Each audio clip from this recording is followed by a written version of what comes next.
All right, welcome back, True Seeker. You guys asked for another call-in show, so here it is. If you guys want to call in, it is a call board, so it's first come, first serve. As I'm speaking right now, there are 0 people on the call board, so you could be first in line if you want to get in. Again, the number, in case you can't read the screen, is 563-999-3532. I know we do have a few blind viewers out there. 563-999-3532. And the topic is hating isn't healthy and other pertinent issues. In my feed, this popped up today that Brittany Mahomes addressed her haters online because she put out a message in favor of Donald Trump. And wait till you see the date of the post. It's hilarious. And don't forget her husband, Patrick. He's from White House, Texas. But this isn't some endorsement for Trump or the Republicans or Democrats. I do want to address what she said, though, in response to her haters, because it was true. It was true. Her response was, I mean, honestly, to be a hater as an adult, you have to have some deep rooted issues you refuse to heal from childhood. And obviously, I mean, and again, a lot of people have deep rooted issues from childhood. I mean, and more likely than not, if you're listening, you have some kind of issue from your childhood that's still with you, no matter what your age is. And I constantly talk about just my ongoing problems with my mother. Maybe in one sense because it's somewhat therapeutic for me, but in another sense, just so people who have the same problems, they might not feel so alone. And it's just like for all of my life. Again, I wouldn't ask for any other mother. Because of the way she raised me, she made me tough and she made me a workhorse, and I appreciate having those qualities. But I still can't get from my mom, and I'll probably never get from my mom what I want from her, just like a little validation, just one time. I mean, she'll never give it to me, which in a way just keeps me working harder. Like, oh, maybe if I just work a little bit harder, I'll get it someday. But, I've been talking about how much she just loves RFK Jr. I guarantee you she's got way more love for RFK Jr. than her own son.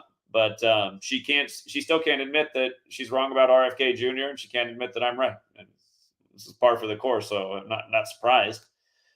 And yeah, but again, I mean, we've grown up in a messed up world, and my mom, she grew up in that messed up world. She came from a household that probably had too many children and not enough love for any of the children because they're all kind of bitter and at each other's throats, and I think they all kind of feel like they didn't get enough attention.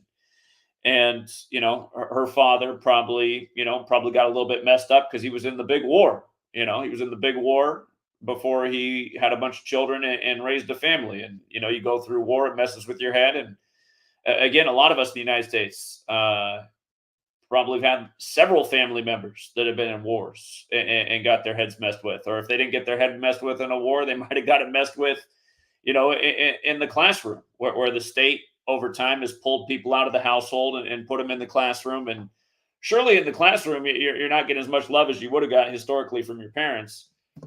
But anyway, you just see when you go online, just like a cesspool of hate and negativity. A gentleman who I met in Spokane, I've handled payment in Spokane a few times. He's come out every single time. And you guys might recall him. He used to call into TFR all the time. He has a really nice speaker voice. His name is Jack Talcott. I know he doesn't mind me throwing his name out there because that's what he uses for his YouTube channel. And he started his own YouTube channel in recent years. And he's trying to preach the message of love, that, we all just need to be more loving to make the world a better place. And I like Jack. He's a really nice and well-meaning person. I used to argue with him on when he'd call into TFR because he's the belief that if he could just talk to Don, you guys might remember his calls back in the day. He'd call in and he'd say, if I could just talk to Donald Trump one time, I know I would change him as a man and he'd become a better human being and he'd do the things he should do. He'd call in back when Trump was the president. This is years ago. And I'd say to him, I'd say, Jack, I like what you're saying and maybe that's possible. But again, I think these people who are installed in power are just like my favorite author said a long time ago, Kurt Vonnegut. They're not good people. That's why they're put into these positions of power where they're meant to carry out things that are truly evil, like bombing brown people unnecessarily, a pastime of nearly every U.S. president in the time of flight. But maybe Jack was right. Maybe if he could have gotten Trump on the phone one time, maybe he would have changed him. But the reason I'm bringing him up is because he has a small channel, and when he streams, he probably has 20 or 30 people watching. And you just look at the comments, how many people are in his comments, even though it's a small channel. He's like getting attacked. It's just like, why are you in this man's channel that's relatively small? Why are you sitting in his live stream attacking what he's trying to say? And it's not just his channel. It's just like you look all over the internet. It's just like people want to get online and they want to sit behind their anonymous avatar and just attack. And, I don't have that big of a channel. In the past, I've had a bigger channel that got more views. I mean, look at the views these days. Here's the channel these days. We're struggling to get 1,000 views in a lot of these videos. Pretty bad. In 2016, when my channel finally took off, and it took off for good reason. We hit a lot of predictions from news to sports, but almost every video I put out back in 2016, after 30 minutes, would be approaching 10,000 views if it wasn't already beyond 10,000 views. Now here we are, and we're lucky if after a week the video reached 2,000 views. But anyway, despite the relatively poor ratings, I have at least 3 YouTube channels in the world. I should say I have. They're not mine. There are at least 3 channels in the world just dedicated to attacking me every day. They don't even do anything else on their channel. They just attack me. One of them likes to play a clip from 2018 that he knows, like one guy, he always has to put in the clip of what I said in 2018. And since that clip was posted, we've addressed that. We changed the goal, the standard. I did a live stream back at the time saying, well, okay, how about go in this direction instead? Everybody who called into that live stream didn't have any problem with what I said, but he wants to go back and keep playing the clip from 2018 and say, see, Zach's a liar. He didn't do that. It's like, no, you're the liar. And the thing is, he got on a live stream with me at the end of 2022, the only time we ever spoke back and forth, and he looked like a fool. And we even talked about that thing, but the person who had that stream going, they took it down for his benefit. Anyway, he continues to do the same thing anyway. That's a troll, right? That's a troll. That's a hater. And again, the title of this video is Hating Isn't Healthy. You can sit there and you can try to slander me and keep playing the same clip over and over from 2018, which has already been addressed 1,000 times since. And again, what is that doing? It might persuade somebody who doesn't know any better. They might be like, oh, he said that back in 2018 and then he didn't follow through. Yeah, okay, you've misled somebody because they don't have the full story. And you do have the full story, but you continue to do what you do. So yeah, you might be having some people think lesser of me through your dishonest tactic, but at the same time, it's not helping you at all. And I'd say this to all of my haters: if you're trying to tear me down, really, in what world is that helping you? Am I not the person who's been out here for 11 straight years trying to show how corrupt our government is? Because I know most of my haters, I think all of them are from the United. Well, actually, I take it back. There's one that definitely has a British accent, so he's overseas. But even over in your land, I imagine you're in the UK, it's pretty much the same circumstances I'm talking about right here. So again, I'm talking about corrupt government that's abusive to us, that lies to us, that overtaxes us, that is surely having a negative impact on all of us. How is tearing me down, the person who's trying to fight that, how is that helping you at the end of the day? One guy is celebrating because he thinks he's the reason that my Patreon's gone from 7,000 supporters down to 3,000. And I wouldn't doubt that he has taken a toll on that because he has good video editing skills and he's very dishonest in the clips he takes and in the picture he tries to paint. Again, have I given haters ammo with things I've said? Sure. I've done over 10,000 videos. Sometimes I've gone on rants that probably weren't the smartest thing. So I've created, a catalog of clips to make it possible to make me look like I'm the bad guy. But anybody who's watched my channel that has a brain knows that I'm not the bad guy. And again, to be making video titles about me being a greedy person, in what world am I greedy? I did this for over 5 years for free every single day and made a lot of personal sacrifice, had to overcome a lot of things that came into my life from doing this. property destruction and beyond. Um, when I monetized the work, $5 a month, pretty generous for what people were getting out of it. I've always made my books free. So again, by hating on me again, you're not helping yourself at all. That there's nothing that's positive coming to you other than you might feel like you're getting YouTube views off of it, hating on someone else. If that gives you satisfaction, that's still not real help for you. That's not actually doing anything for your actual health or well-being. Might get you some attention that maybe you didn't get from your parents growing up, like a lot of people didn't. But yeah, at the end of the day, I mean, what are you really contributing to? And then to put like call me a coward. I mean, I've opened up the phone line to all my haters many a times. You've only tried to talk to me one time. You know it didn't go well for you, and you were thankful that the person who hosted that took it down the very next day. And let's not forget the person who hosted it was a woman who even put it out in public. That all she really wanted to do was get in my pants, and she got rejected. And it's not because she was unattractive; it's because I have a sweet lady, and I'm loyal to my sweet lady. So. And again, imagine how a guy like you would have played that if let's say, I wasn't loyal to Sweet Lady and you'd found out that, oh, I was cheating with Sweet Lady. You would have loved to put that video up. You know what I mean? So anyway, that story is not going to happen because, again, I do have ethics and morals. And, I was raised that you should always be respectful of your woman. And if you're in a relationship, you should be honest. And again, if you feel the need to cheat or be with somebody else, you should get out of the relationship. Or maybe you're in a polyamorous relationship and then you're technically not cheating. Again, if you want to be with multiple partners, that's the kind of relationship you should be in. And there's plenty of ladies out there that are just that way. And guys. But yeah, this hating thing online, it's so sad that so many people go online under their avatar, their name, and just spend time just like targeting whoever and attacking them. Just like I was saying, this Jack guy a minute ago, it just blows my mind. I'm like, God, he's such a small channel. All he's talking about, every stream is the same. Some people say, come on there, just say he's full of shit. Maybe he is full of shit. Well, why are you spending your energy attacking a guy who has 20 people on his live stream? You know what's really full of shit that's actually having an impact on all of us? The media, our government. That is what's full of shit. How about if everybody used their collective hater energy to actually take it out on a worthy foe? I've said many a times, part of what drives me, honestly, I mean, is hatred. And maybe that's not a good thing, but I really do hate the tyranny that rules over us. It probably is honestly the number one driving force. But to me, it's a different type of hatred. To me, it's fair to hate something that's evil, that is not only having an impact on your life every day, but literally everyone's. Maybe a better word is I want justice, because I do, but I can't lie. It is hatred that I have for the tyrants. Sundays I think about like I should go sign up for some like sniper camp.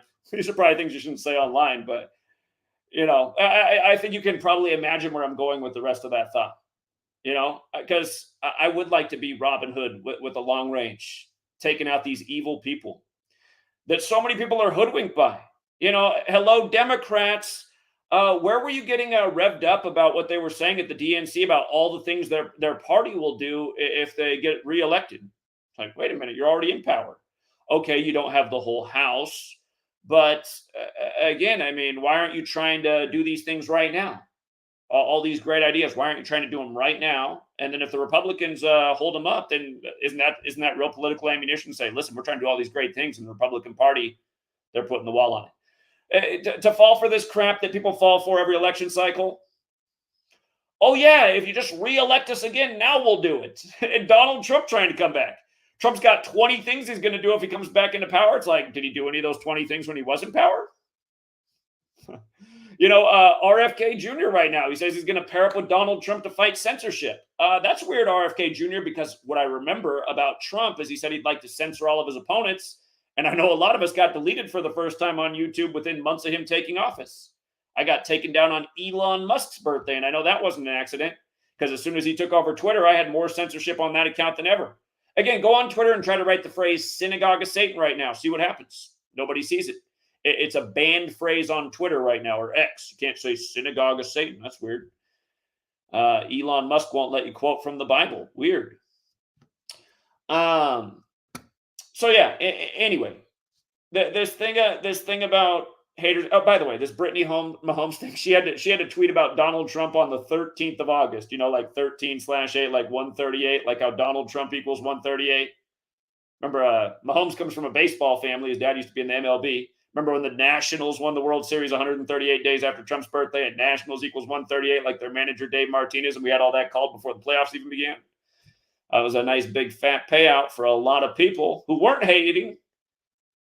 And by the way, for all the haters that try to say the knowledge we do is bullshit, again, I'd encourage anybody to come join the Patreon and see the kind of slips people are posting. Gentleman in the community, I don't think he's been around that long. Red Fly, I think he's been around for a couple months. Again, this isn't going to happen for everybody, but you use what I'm saying. You use your own brain. Red Fly's turned a $5 bill into over 1,000 a few times in the last 2 weeks, and he had a really big hit for, I believe it was, if it wasn't Red Fly, it was another member of the community, but about $20 into over 10,000. So, and again, these people are all grateful, and they say, that Zach, I would have never been able to do this without learning what you're teaching. And we've been doing that for a long time. I mean, I'm just talking about from recent days. So, yeah, well, when somebody's out there trying to say, oh, Zach's a scammer, it's all bullshit, it's just like, come on and debate. Come on and debate, and we'll see who the scammer is. Is it the person making the chopped up and edited videos with the misleading arguments? Or is it me? Am I the scammer? Again, I know that there's a lot of loyal people who've been around for years who definitely know I'm not a scammer. And by the way, for the two guys who both recently been arrested, spending a lot of time in their cars, making videos, trying to attack me, see, the thing about you two is you both sit in your car and you lie about me all day and then accuse me of being a liar. And look what's happened to both of you in recent months. You both ended up in jail because you're in your cars doing slander videos and you're drinking and you're smoking. And now you both gone to jail for DUIs. And seriously, what are you doing with your life? Just a little advice. In your future hater videos, probably better to do them in your house rather than your car if you're going to be drinking and smoking. And in a way, I sympathize with these people. I don't want to see anybody arrested for a DUI. But these are two stories from two haters who are spending almost all of their free time attacking me. Stop making videos every day saying I owe you money. I don't owe you any money. One of you used to give $2 super chats all the time, and I told you to chill out. I said, you don't need to give me your $2 taco money all the time. I called him tacos because whenever he made a video, he was always shoving tacos in his face with sauce dripping all down. I was like, this guy is wild. I don't know what to think about this guy. I knew something always seemed off about him from the beginning. That's why I called him Taco Money. But again, you can't come back and say, I owe you all that money back. I never asked for it, and I told you to chill out. I said, you don't need to give a $2 super chat every time I'm on. You can't say I owe you money for that. And had you not come at me all crooked and slanderous, I would have given you money, just like I've given a lot of people money in this community. I've helped out a lot of people in this community. And the only time I ever bring up that I help out people is when they turn into like slanderous snakes. And sadly, that story's happened a number of times too. But again, coming back to this whole thing, for every hater out there, what does hating on somebody else do for you that's positive? The one guy who keeps making up the story that I owe him money. You have literally spent, in the last year and a half, you have probably spent at least, at the bare minimum, 1,000 hours in your car telling the same lies over and over that I owe you $500. I don't. You never asked for any money. Again, his story is that he met somebody from the community and they needed $500. So he gave him $500. And he says he would have never known that person if it wasn't through my work. So I owe him $500. I mean, that's just a crazy story. To sit in your car telling this story over and over and over. And then the other thing is, you guys, this person sends emails and he sends money that I owe him on CashApp with threats. It's just like, dude, I mean, the same threats over and over. That's not a way to get paid. But seriously, you've spent 1,000 hours at least in your car telling the same story. Couldn't you have used that time more productively? Couldn't you have, there's a million things you could have done. You could have drove Uber and Lyft for 1,000 hours and you would have made what? $20,000. Probably make at least $20 an hour driving Uber Lyft. Probably would have made more than that. Might have made $30,000 instead of sitting in your car telling the same bogus story over and over. This is my point about sitting around wasting your time hating. You're not helping yourself out. And recently I've heard, every time I have to just check in with these people just to see what they're up to, because sometimes they're making threats against Sweet Lady, and I don't think they're really going to do anything, but you just never know. But come on, buddy. When you found out Sweet Lady was with child for a whole week, you were talking about how you want to murder her and the baby. And I didn't pay any mind to it. But what bothers me, and I've seen in recent times, you're saying that I'm threatening to kill babies. Come on, man. You were the one threatening to kill babies. I'm not even saying anything about this stuff. I'm on here on my grind each day. What you do is you make crazy statements and then you accuse other people of doing that. If you can't see that, then I know something's not right up here. But again, my message to you is, how many more hours are you going to waste doing the exact same thing, lying? That's what I get annoyed about with my trolls. They lie about me, or they try to edit something to make it misleading. And then it's like, no, I'm not the dishonest one. You're the dishonest one. The crazy one I'm talking about right now, he's the only one that even tries to call in and debate, and he never makes himself look good. But the other ones, they just stay anonymous and just stay busy screen recording and chopping up and being highly misleading. What's the point of uploading a video saying I got the VP nominee pick wrong? Did I really? I said all that mattered was they all were all 60. The one mistake I did make is when they said it was going to be in Philadelphia and it was down to Minnesota governor or the Pennsylvania governor. I said it seems pretty stupid that they do the Minnesota governor in Philadelphia. And you know what? I should have thought more about that, because we all know how we nailed that Philadelphia Super Bowl prediction in Minnesota in week 3, along with a million others. I didn't know that Tim Walz was so connected to football. Supposedly some great football coach. If I would have had all that information, it would have all made more sense. But again, buddy, how many correct predictions did we have in the same week that you didn't talk about? The only video you can put out is, oh, Zach got the VP nominee pick wrong. Did we not call an earthquake dead on by the numbers? Did we not call everything about what's going on with Kamala and Joe, 3 years out, not to mention the election? How come no coverage of these things? I know you followed all year where we said the Celtics are going to win the finals since before the season began. Where's the coverage of that? How many times have I said all these rigged championships are full of ritual murder? How many were there in this year's finals? Why no coverage of this? I think that's the real scam. Again, if you're being paid to hate, maybe that's what I don't know. Maybe you literally are being paid to hate, and maybe that's where the real benefit is to you. You get paid to hate on somebody else. You get paid to slander somebody else. I'd say, maybe that's where spirituality comes in. If I could take a job where my job was to harass and slander somebody and try to make them look bad, personally, I would never take that job. That would never be my job that I would accept. So, but again, maybe you're the belief that once we die, nothing happens to us. And I don't know what happens in the afterlife. I don't pretend to know things that I don't know. I don't know what happens when we die. I got a realm of possibilities. To me, reincarnation seems like a real possible one, but I don't know. And you know what? Just on the spiritual thing, there's this kid who's a YouTuber. He gets to go on Fox News sometimes, so he gets pretty good views. He's a young kid. He's a young Mormon teenager. They like to be called Latter-day Saints now. I think his name is Nick Shirley, if I'm not mistaken. Nick Shirley. But you might have seen he was viral. His things were popping up in my feed, even though I don't watch his channel. He was at the DNC all week interviewing people. And I decided to watch one of them. It was 2 hours long. And I forget it, maybe an hour and a half in, I heard this guy I was doing my work and I had it playing in the background. And I heard this guy start to talk about gematria. And I was like, whoa, somebody's out in Chicago talking about gematria. And then when I turned it on, I started to recognize the face. I was like, wait a minute, I know that guy's face. And I started to think, was he one of the people who came out when we were in Chicago? If you didn't follow us when we went from Seattle to New York, a whole bunch of people came out. And I was trying to remember if he was one of the faces that came out to Chicago, because his face was familiar to me. And then eventually he said his name. He promoted his channel. And when he said his name, I was like, oh, okay. I know who this is. So the gentleman I'm talking about, I'll put his name out there. It's Franchot. Franchot. If you search that, I think he made his channel last name Blue. I think it's Franchot space Blue.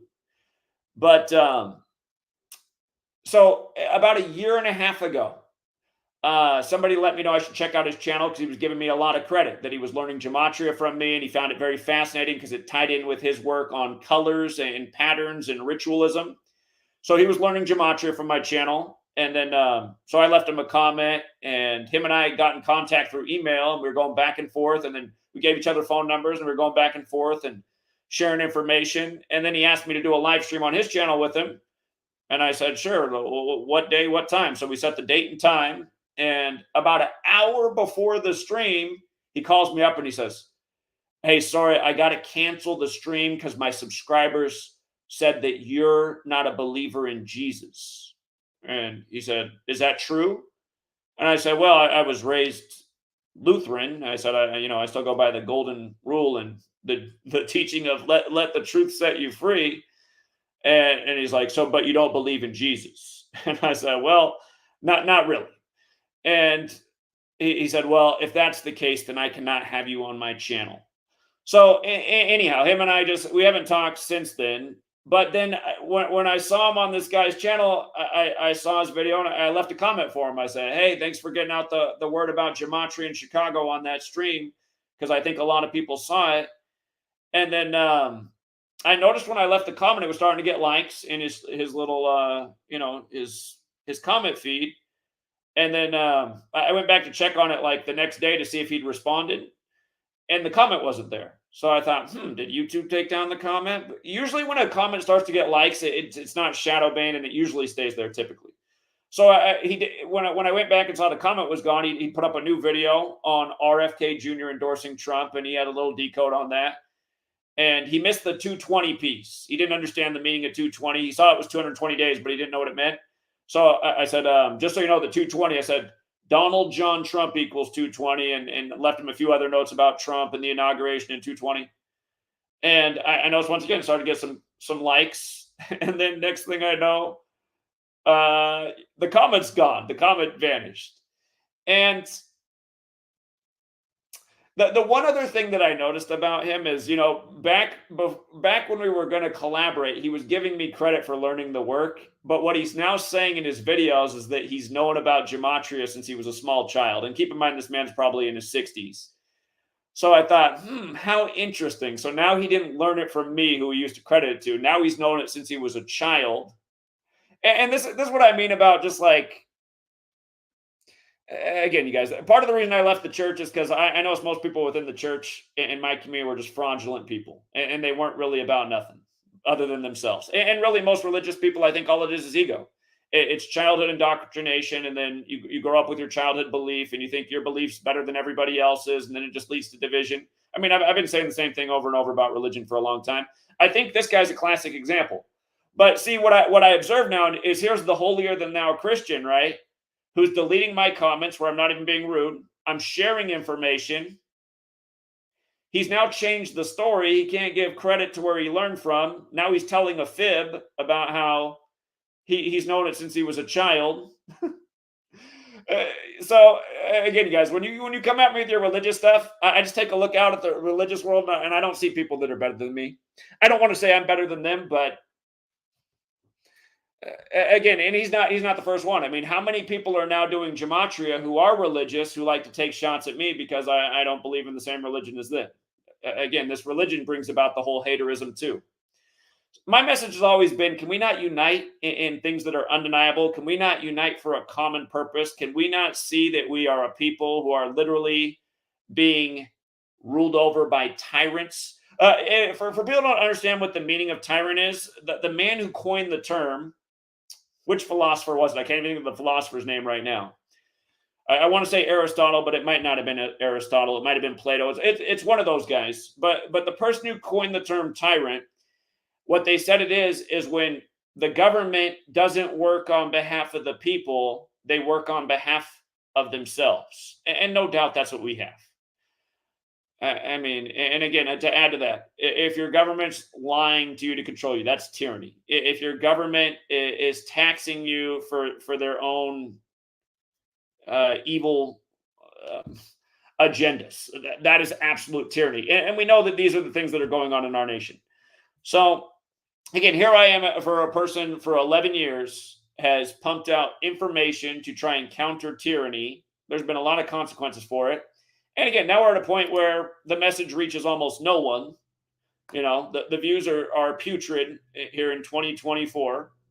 You know, big tech shows you that hard work doesn't necessarily pay off when you're on their platforms. They can make sure that all your hard work has been completely undermined.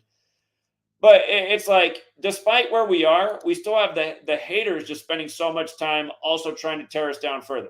And again, I'd ask any hater, at the end of the day, what is your agenda? Is it just for your own self gain? Is this your employment opportunity? I know for most people hating online, it's not an employment opportunity. It's like you feel like tearing somebody else down somehow builds you up, and it doesn't. It doesn't. Again, there's 1,000 other things you can be doing in this world other than hating on somebody else online. Getting knowledge to improve your position in the world,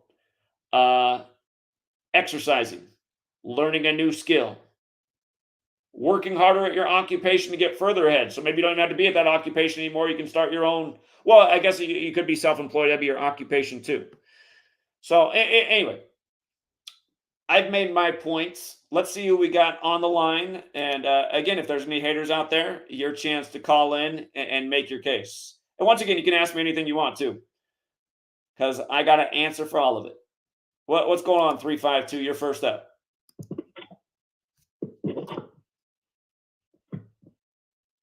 352? Hello? 352, you're on. 352, can you hear me?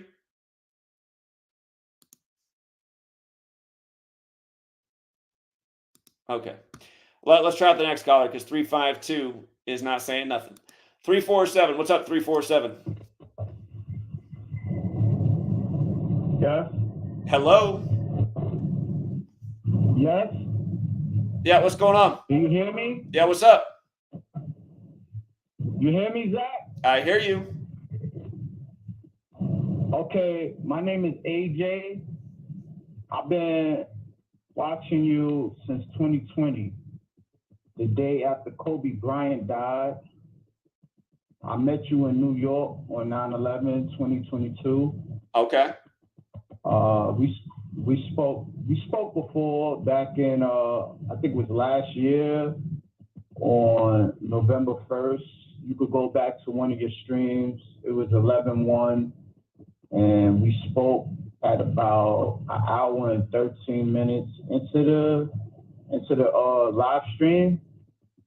I'm so happy to speak to you right now because there's so many things I have been thinking about, I've been writing down, and I just like, damn, I need to share this with Zach because it's too crazy what's going on.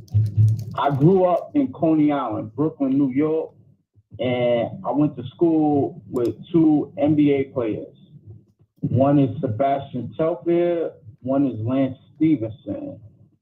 Now, before I went to high school, there was Stephon Marbury. He went to the same high school I went to before I got there. And he's related to Sebastian Telfair. Right. And just two nights ago, I was in the neighborhood, and on Kobe Bryant's birthday, I seen Lance Stevenson, and they was having a basketball event. And I thought, what is this about? Is it for Kobe Bryant's birthday? Because it was August 23rd. That was Friday. I didn't speak to Lance or anything.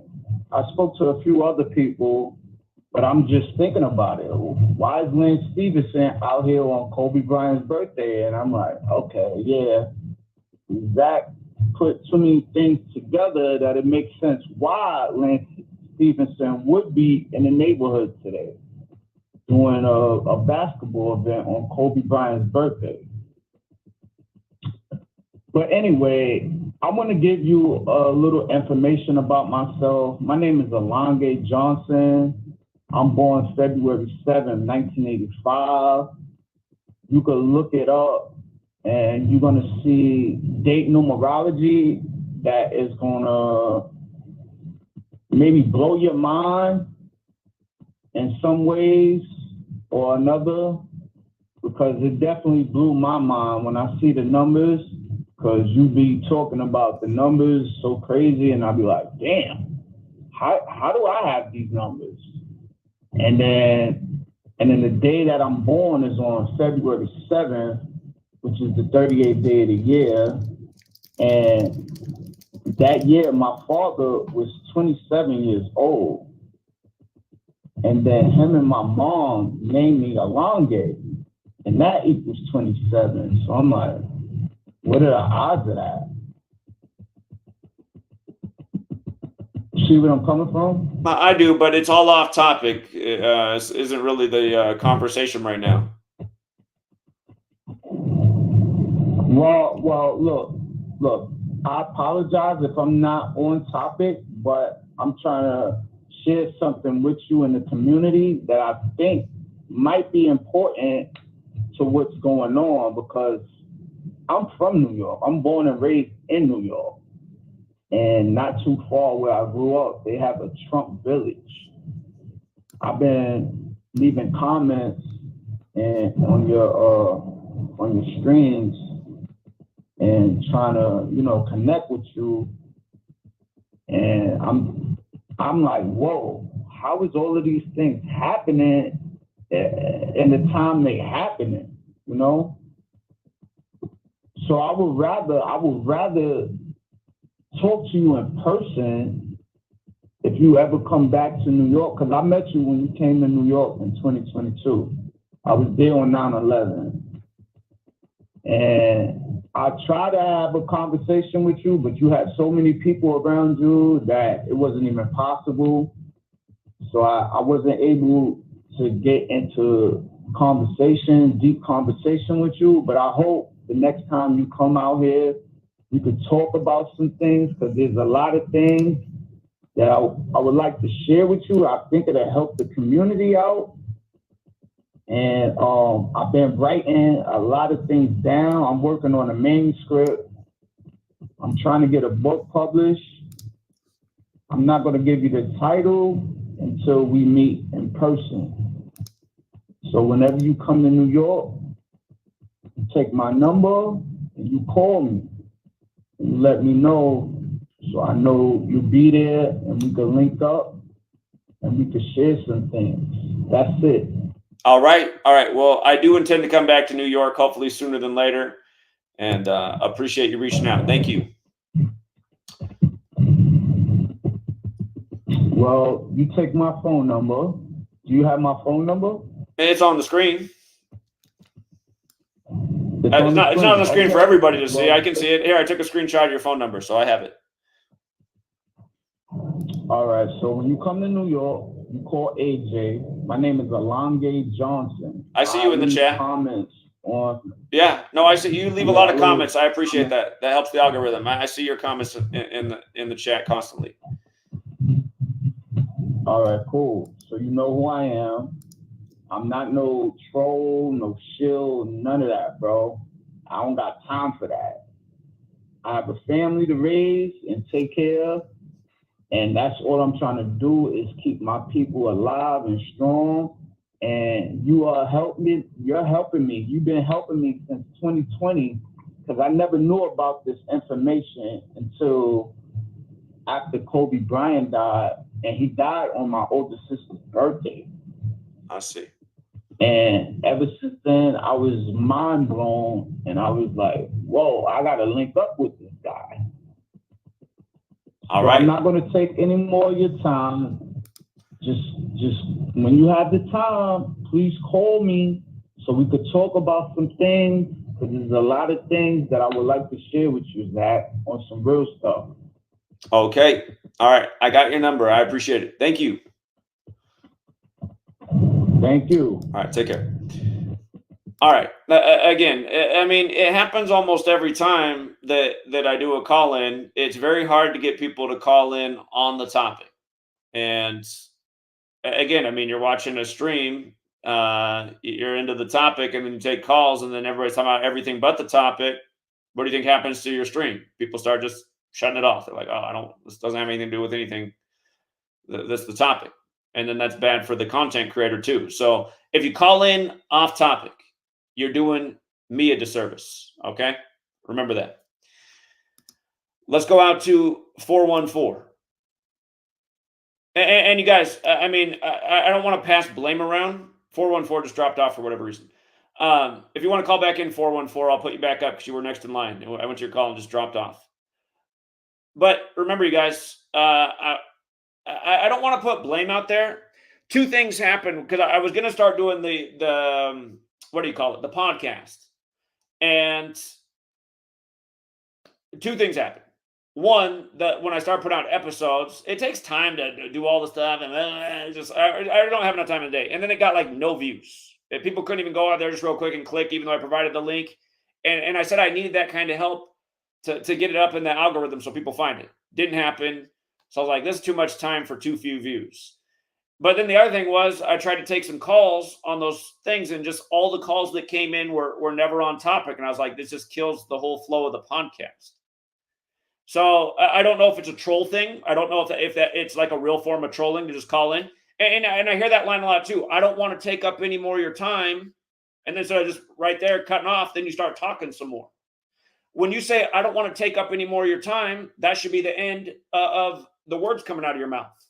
A lot of people do that when they call in. And it might not be a troll thing. It might just be the way people are. You listen to my mom when she calls. She wants to hang up. She makes it sound like she's going to hang up 5 different times, and then she's going still 5 hours later. So anyway, 414. All right, they phone back in. All right, what's up, 414? Hello? Hello? Can you hear me? Yeah, what's up? Hello? Yeah, what's up, Zach? Now, so I've been listening for the last, I want to say 30 minutes, and I hear that you say nobody ever talks about the topic, and I feel you on that because you always say that. So what's the topic, man? I can give you my input on it. Well, the topic is hating isn't healthy, and things that actually are healthy. So if we can stay within the realm of that should be infinite things to talk about, really. You said what? What about healthy? I didn't get that. Hating isn't healthy. Right. The video has a title, right? The video has a title. Yeah. And all right, so I can talk about that. All right. And I've spoken with you before, and I'll remind you after this conversation who I am. But I'm one of the viewers who I kind of have like my ups and downs with you. But one thing I can say for a fact is, like, the information that you got is just, you got to respect the information that you give out. Like, that's one thing I always had respect for you. I see the haters putting up videos. I watch some of them. Some of the stuff, you know, it kind of throw you off a little bit, but you know, like, bro, like, sometimes you got to look past it because people can change, I hope. And, you know, and you're good, but you do a good job at what you do, and it's a lot of hating because I get a lot of haters every day when I'm trying to stay positive, and I see that you're saying your viewers going down. I would just say to you, just keep going, because I feel like you're just going through a little drought, like right now. Like sometimes people have a little drought, but I feel like if you keep going, your work gonna pick back up, because like it's still interesting, still grasp the crowd.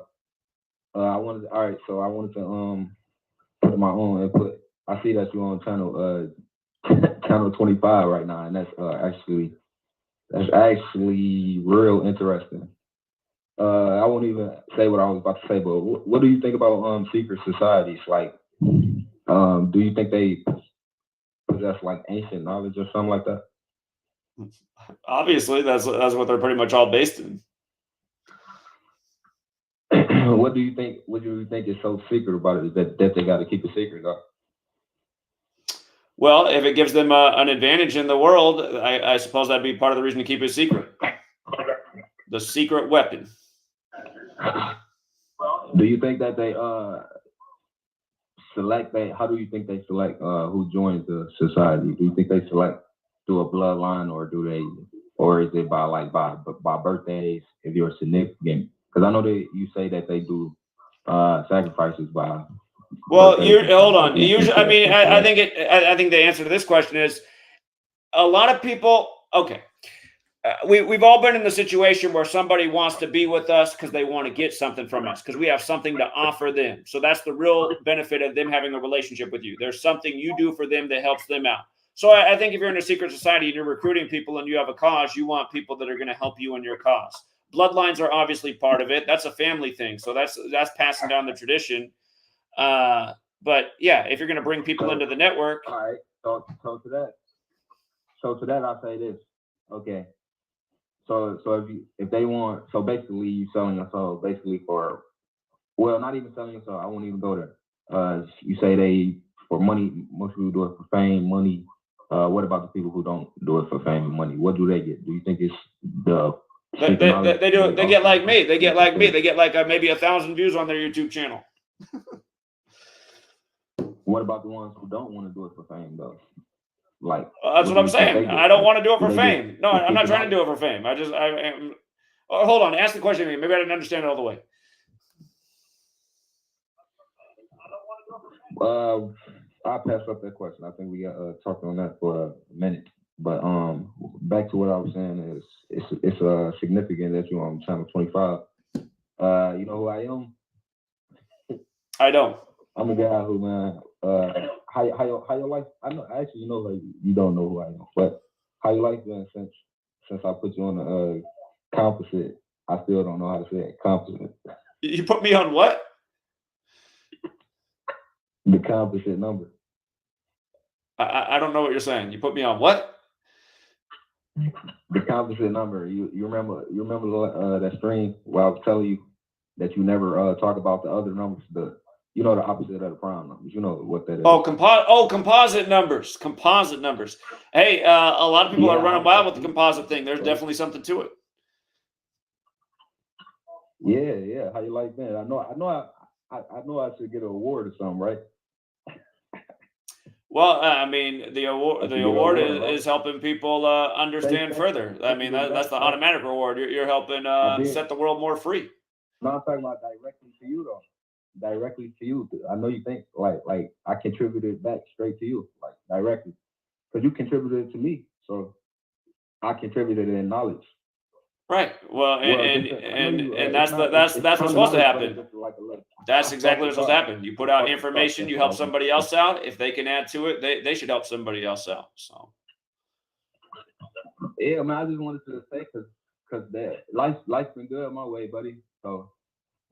Okay. I just wanted to. Well, hey, come out the next time I'm around your city. I'm always good to people when I'm in town. Everywhere I've gone, I've taken people out to dinner.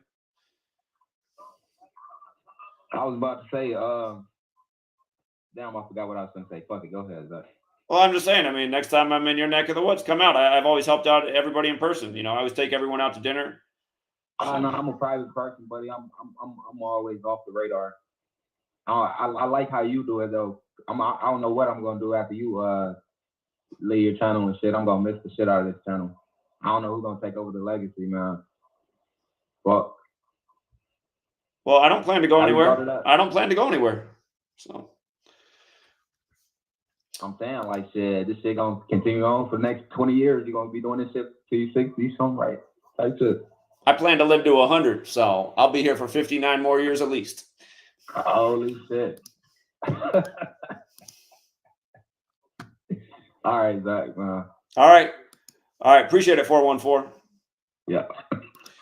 Okay. Yes, sir. The other people who are on hold dropped off. You guys need to drop off. The line wasn't that long. We only got one more person on hold. 531. What's up? What's good, Zach? How you been, man? I've been all right. What's up? That's pretty good. Not much. I just wanted to call in about some healthy Tips. Just me. I've been vegan for about 7 years. I actually became vegan and discovered Gematria within the same month, 7 years ago. So shout out to you, Zach. But I did want to say, as far as like healthy conversation and stuff like that, I know Gematria and the topics surrounding it can be kind of serious or sometimes even sad. But I think if we can add like some kind of comedic element or some kind of funny aspect to it, I think it will really help push the work itself, because I think it was maybe 2 or 3 months ago, you was on stream, and you had the dude that, like, I think he's like one of your trolls. He was at work, he was at the gas station or something, and you had him on like the video chat, and he was just going back and forth with you, but he was still working at the same time. And it was so funny to me. It was hilarious, and it just kind of got my brain going. Like, yeah, a lot of stuff that goes viral on the internet is funny stuff. So I don't know if we can figure out a way to kind of create some kind of comedic element with Gematria. I think that would definitely help spread the word. And I think you're on the right track, though. I think you're on the right track with the real, for sure. Well, I completely agree. By the way, I completely agree. I was saying the same thing in the stream we were just doing in Portland, that we got to figure out how to make it more comedic, because humor makes people listen, and a lot of times it gets. I mean, you just see how everyone just keeps playing the same George Carlin comedy bit over and over for so many issues, and yeah, I mean, comedy is a good way to go. Jim Brewer recently has been speaking out about events. The old what's the movie with Jim Brewer and Dave Chappelle? The Half-Baked comedian. Yeah. And he's, people have been liking what he's doing because he's adding humor to it. The only thing that bothers me about him is I see him collaborating with a lot of the shills and fakes and phonies.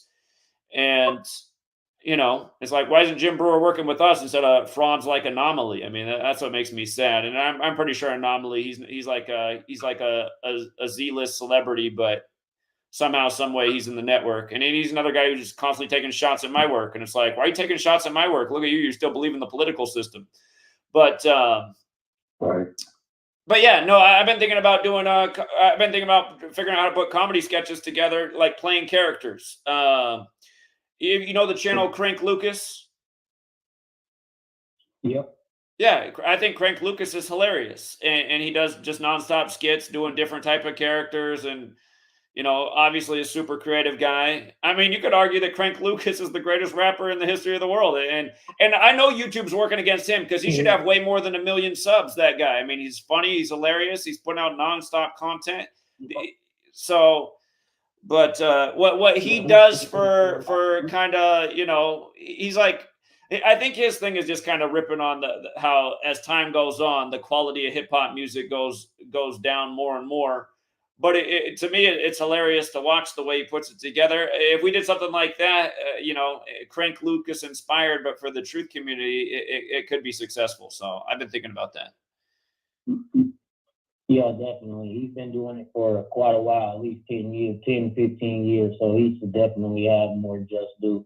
And yeah, you're right, because he can rap. He can do pretty much any imitation out there.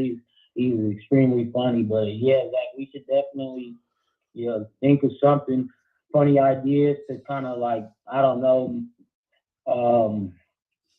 just some things are funny when they're just blatantly obvious. So we could kind of like throw Gematria in and like an obvious situation. I don't know. It's just certain skits and things that you can come up with to incorporate the Gematria and keep it funny at the same time. But yeah, and also comedy is a really good tool to spread information in the first place, because most comedians that are, worth anything, they usually have a message when they go on stage. They usually are relaying some kind of info at some point in their skit, like it's, and they're just masking it with comedy. But yeah, like a lot of great comedians were also like activists, and, in the political world as well. Dick Gregory, and just a lot. This keep going on, but yeah, there's a lot of comedians that speak and put information out there, and Gematria is something that should be put out there as well, and we can do that with this comedy stuff for sure. Yeah, it can be done, and I know a lot of people their favorite thing is when I'm out there, getting into an altercation on the street with some, zombie or whatever you want to call them, and people find that stuff funny. So yeah, I mean that is the benefit of being out on the street, because those things just present themselves sometimes. But I'm all with it on the comedy, so I just got to get the pen and the paper out and start thinking of some sketches. The downside for me is I'm really trying not to smoke weed ever again, and a lot of times I get my best funny ideas when I am high, but I'll figure out another way. So we'll see. If you mind me asking, because I like to smoke weed too. Is it because you're nervous with like this fake weed and GMO? No. It's because Sweet Lady doesn't like that I smoke. She's like, "What, do you want to die early?" I mean, smoking weed, it's not like smoking cigarettes. It's not nearly as bad for you, but smoking at the end of the day is not good for you.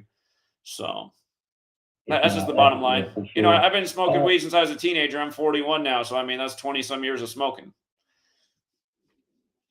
It's a lot, yeah. It's not good to put fire in your lungs. I definitely agree there for sure. It's relaxing though, but yeah, it's not good for the body though. I already know that for sure. I struggle with it every day. But I did kind of want to pick your brain, Zach, before I let you go. I don't get my chance to speak to you every day like I wish I could. Just as far as just like Gematria itself, like when you sit down and think about it, I know you do all the time, but how do you think they are acting these rituals out, and like, how do you think they decide what cipher they're going to use? Like when they're going to use a certain cipher? Do you think I know it's probably not random, but do you think they have like a system set up to where they have certain ciphers that they use in certain months? Or because it is very complex. It's simple, but at the same time, it's extremely complex how these rituals come together. And then there's many ciphers out there. I just bought another book. I bought this book. It's the 777 book and other Kabbalistic writings by Aleister Crowley. So there's a lot of ciphers out there. I just wanted to kind of see how you thought they might implement these ciphers and when to implement certain ciphers, because it's kind of complex. Start thinking about it. Well, I mean, the ciphers we're looking at every day, we know they use them year round. There's more ciphers, as I wrote about in my first book. I mean, I stick to what I call the base 4, just because you start adding other ciphers for people who are new. They're like, wait a minute, he's looking at too many different. You can connect anything when you're looking at 10 different ciphers. Yeah, it doesn't mean the other ciphers aren't relevant. There's absolutely something to it. Is there a certain time period or a day of the week when certain ciphers matter more? I mean, there could be. Those things are only going to be understood with more people looking at this and doing their own research. I had a guy hit me up yesterday, Greg. By the way, Greg, if you're out there, I talked to Greg yesterday on the phone. He's texting me like 2 hours later. He's like, dude, we need to talk. I'm like, we just talked. But what Greg was saying is, Greg's a sports gambler, and he said he started looking at the Latin language, and he's translating the names of teams into Latin, and then he's getting the Latin numerical value. And he said in the last 2 weeks, he's only had one losing day. And I'm like, well, that's new. Maybe there definitely is something to that. So again, just more people doing research is going to find more answers. That is very interesting. That is definitely an interesting angle. So yeah, I'm going to try to apply some of that stuff myself, because I like to gamble as well. But yeah, I just wanted to know how you thought things were implemented when it's time for a ritual, because it's very interesting. But that's pretty much all I had, Zach. I do think you should look into NASCAR more, as far as like some of your gambles and your sports as well, because it's not as much to look at as far as like trying to decode baseball, football, basketball. There's team names, coaches, star players. When you decode NASCAR, it's pretty much just the driver, the race car track name, and that's That's pretty much it. You don't have that many variables to decode. So yes, please look into starting to decode some NASCAR. That Yeah, speaking of haters, there's a guy who learned this from me and applied it to NASCAR and won himself about $5,000 in a couple races, and now he sits online hating on me. It's just like, Yep. dude, I mean, I taught you something that helped you get ahead financially, and now you just sit online hating. I mean, that's why you just can't even make sense of people. But yeah, again, I don't have more hours in the day to literally do more than I'm already doing. But again, that's why I encourage people to learn and use the knowledge. So. Yeah, I definitely do. I use it for myself all the time, and it pays out. So I appreciate it. I don't know, Zach, if it wasn't for you, bro, I don't think Gematria would exist outside of, like, you know, the secret societies and the books that have been written. Like, I don't think it would be on YouTube for just the average listener. So yeah, you are very important when it comes to the truth community. I don't see too many people ahead of you, Zach. I mean, I'm not going to rank anybody. I'm just going to say there's probably like 5 to 7 most important people when it comes to pushing information. You're definitely in there, hands down. Yeah, all the Shield stuff is quite embarrassing for people to say. Shields don't go from city to city and get on feet with the people. The Shields don't do that. So I salute you. You're very brave. Keep doing what you're doing, Zach. And one more thing before I go. Since you do like to go city to city, I'm in Omaha. We're not the biggest city, but we do have the big event every year, College World Series, Zach. You should definitely come out if you get a chance this next event. It's not the summertime. It's in the spring when it starts. But yeah, man, if you come out here downtown Omaha, it's all the teams at once in the first few days.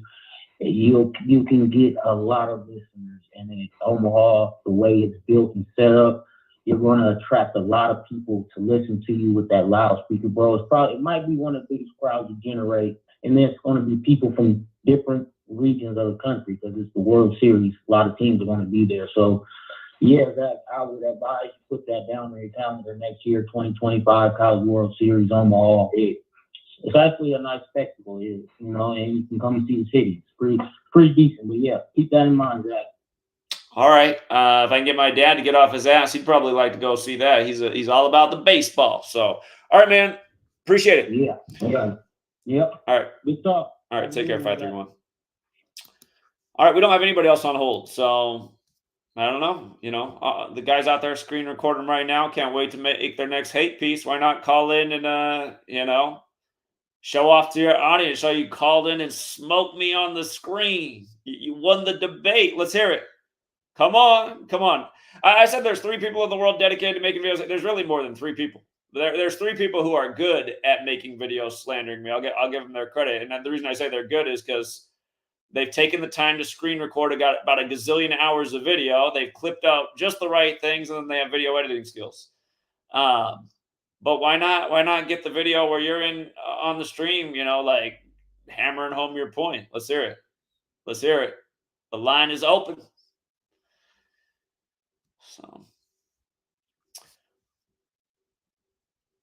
I see a number of you guys when we were talking about weed, talking about how you're trying to quit smoking weed too. You know, I mean, weed has its place, and somebody you might find 2 different people, and they're the same. You know, a lot of things are the same in their life. One person might smoke weed, and the other might not, and the one person who smokes weed might end up outliving the other person because of the positive things it brought to them. You know, peace of mind, calmness, relaxation. They might sleep better. I do think that's a benefit of smoking weed. I always sleep a lot more soundly through the night. But I'm not trying to say that it's definitely a healthy thing, going to make your life longer. You know, it's not good for your lungs when you're coughing and hacking away. You can sound that you can tell that doesn't quite sound healthy. All right, we got 4 new callers in. Let's see. Maybe one of them's one of them. 561. What's up, 561? Hey, what's up, Zach? Hey, what's up? Yeah, I was just calling. Not a whole lot. I was just calling just to throw something out there as far as the whole podcast thing. And you know, I know that that kind of went off course a little bit, and I know you intend to bring it back. Would you ever consider like bringing guests on your platform? Well, I mean, open phone lines, kind of like open Oh, guest calling, like, right? Not a guest like myself, more so like a guest that's kind of in the same realm of discussion as far as numerology, occult, and things of that nature. I mean, I brought on people that wanted to talk about a certain topic and done 2-hour streams with them. But I mean, most of those people have had a lot smaller channels than mine. I don't know anybody who has a bigger platform that ever wants to collaborate with me. I mean, there's smaller people who will come on and take the opportunity. So yeah, I mean, I'm not opposed to that idea at all. Again, I've done videos where I'm like, hey, I'm thinking about having guests on. Reach out to me, and almost no one reaches out. So, all right. Is it cool if I would just like throw a name out there of somebody that I could see you having a real deep and solid discussion with? Sure. Gary Wayne. Gary Wayne. Okay, I don't know who that is, but I'll look it up. Yeah. Check him out. Just do a search for him on Spotify or something. And did he write the Genesis? I mean, he gets in the bloodlines within the Genesis 6 conspiracy. Is that him? Yes, that's him. Okay. Yeah, and he goes on and does shows with people and all that. I would just suggest reaching out to him through his website, genesis6conspiracy.com, and see. I mean, I don't know if you go that route, just try to bring in guests on. I know you're not really a guest show, but just thought it would be a suggestion for you. Okay. All right, Gary Wayne. We'll see. All right, appreciate it. All right, thanks, Zach. Yeah, take care. Let's go out to 530. Hey, Quackery, is that you? Is this Aaron? Hey, Quackery, is it Gematria that you guys are posting a baby image and doxing my friend's child? Who's doing that? Who's doing that? Fucking scumbag. Who's doing that? To like harass and terrorize. Who's doing that? Who's doing that? Who's doing that? You have white people in your comments. Who's doing that? Posting my ad. How come you haven't removed your terrorism garbage? I don't know what you're talking about. I don't know what you're talking about. You're a bitch. Your people, your cult of Gematria scum are posting a child's image with all kinds of racist rat trash. I don't know what you're talking about. Hold on. I'm letting you stay on the line. Hold on. Now, I know somebody made a video of you going on a tirade calling a younger, darker complected man the N a whole bunch of times. That was pretty racist. No. That wasn't racist at all. Really? The fact that you're teaching 42 means the N-word is racist. That's what I was pointing out. Wait, how's that? No, that's not what you were doing. That's not what you were doing. There's a post. You know what's racist? Is a post that you guys are doing to try to fraud us. It's absolutely racist. I'm not doing anything to you. You're a terrorist fucking scumbag. Listen, you've met me in person. You've met me in person.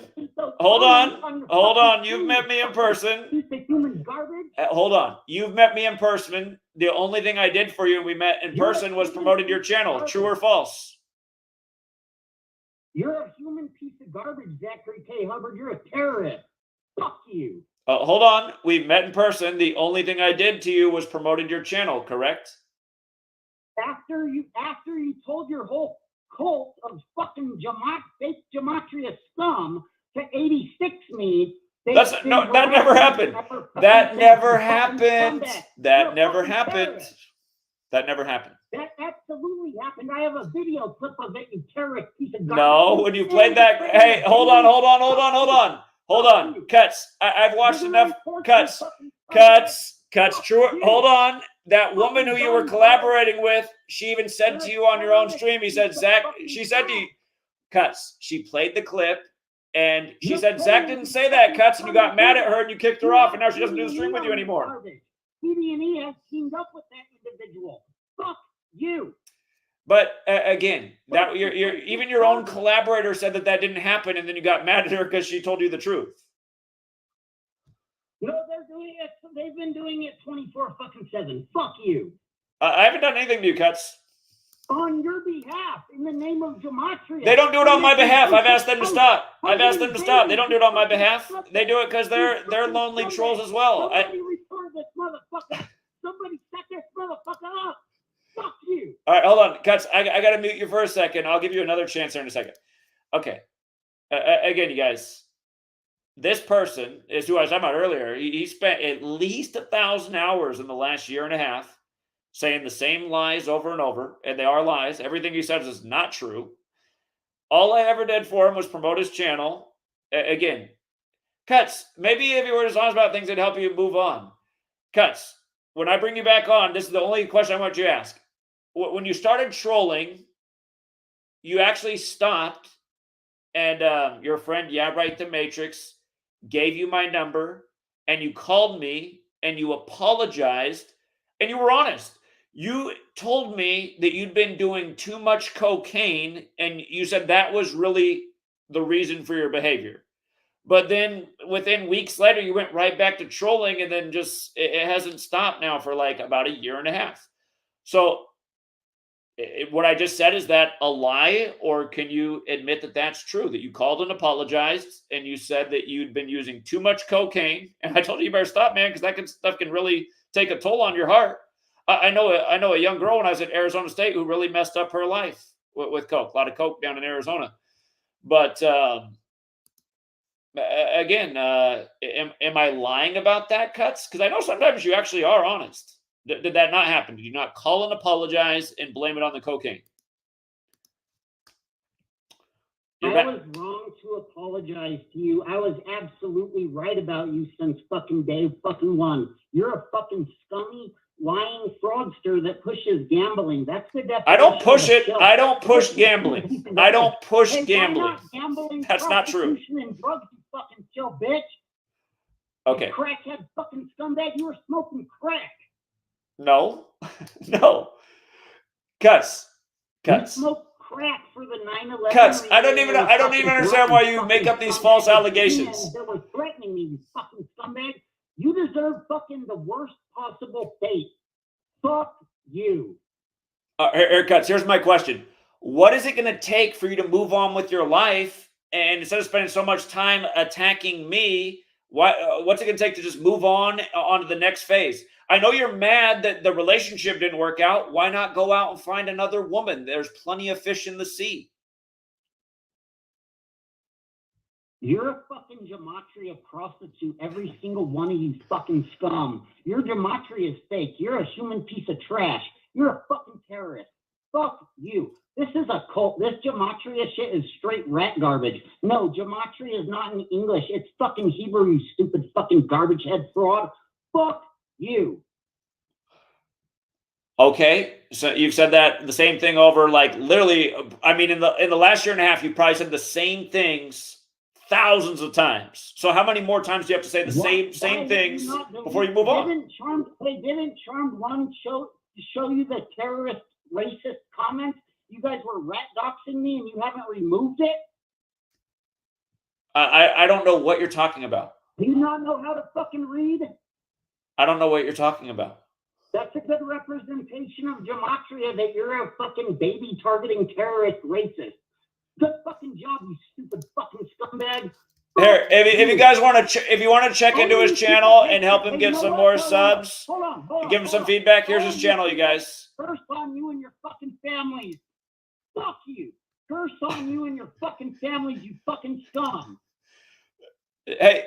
Question: I got to admit, the thumbnails you make of me actually make me laugh. When your stuff pops up in my feed, and it does because I check in from time to time.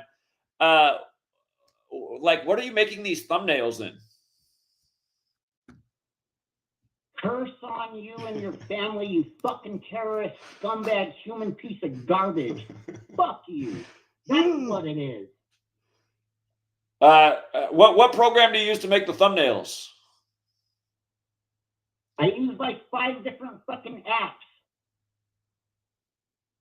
Oh, okay. Well, your thumbnails are pretty funny, so I think you got something going there. Terrorists, though, that's what I want to know. Why are you allowing your cult fucking garbage head followers like TD&E making racist, terrorist? I don't. I've asked them all to stop. How many? You've heard me say it 100 times to them. Stop harassing Cuts. Leave Cuts alone. And your boy King Richard TV is doing it. Well, I've asked them all to stop. I've asked them all to stop. I can't control other people. I can't control other people, Cuts. I've asked them to stop. I gave you the same advice. I said, I bet if you stopped, they'd leave you alone. Of cult of fucking sheep, garbage head, fake gematria frauds to 8060. You stupid bitch. Fuck you. Nobody's gonna 86 you, Cuts. Cuts, people are big talkers online, just like you are. Curse on you. Fuck you. Your curses don't work. It's just like this. Just like Cuts curses like this. Just like that. You're gonna get what you fucking deserve fucking one day, motherfucker. Fuck What do I deserve? What do I deserve? You deserve to go straight in the wood chipper like your fucking rhetoric garbage towards other people that you're just frauding, you fucking scumbag. Fuck you. I'm not a fucking Jesuit, you fucking faggot. Nobody said you were. Nobody said you were a Jesuit. Except for you fucking gematria scum, you fucking scumbag. Fuck you. I don't think anybody said that. Cuts, stop listening to all your haters. Stop listening to all your haters. You deserve to die for telling people to come kill me at my work. I never told anybody to come kill you. You deserve to die. Nobody told you. Cuts. Hold on, Cuts. Hold on, Cuts. Projection's not fair. You have asked people to kill Sweet Lady and posted her address online a lot of times. You've done that, and we both know that's true. I never asked anybody to come kill you. Garbage that you're doing. Fuck you. Okay, Cuts. All right, Cuts. Again. Hey, Cuts. Do this motherfucker in. Cuts. The people who are harassing you online are not doing it because I asked them to. I've asked them all to stop. And if all of you guys would just move on with your lives, I think it would all just end. Okay, Cuts. All right. You're a fucking scumbag scam artist, fucking piece of human Hold on. garbage. Cuts, let's watch a video. I think I can find a video here. I think I can find the day that we were out together. First on you and your family. Fuck you. Fuck off. Hold on. We got to find this video. I know it exists. Hold on.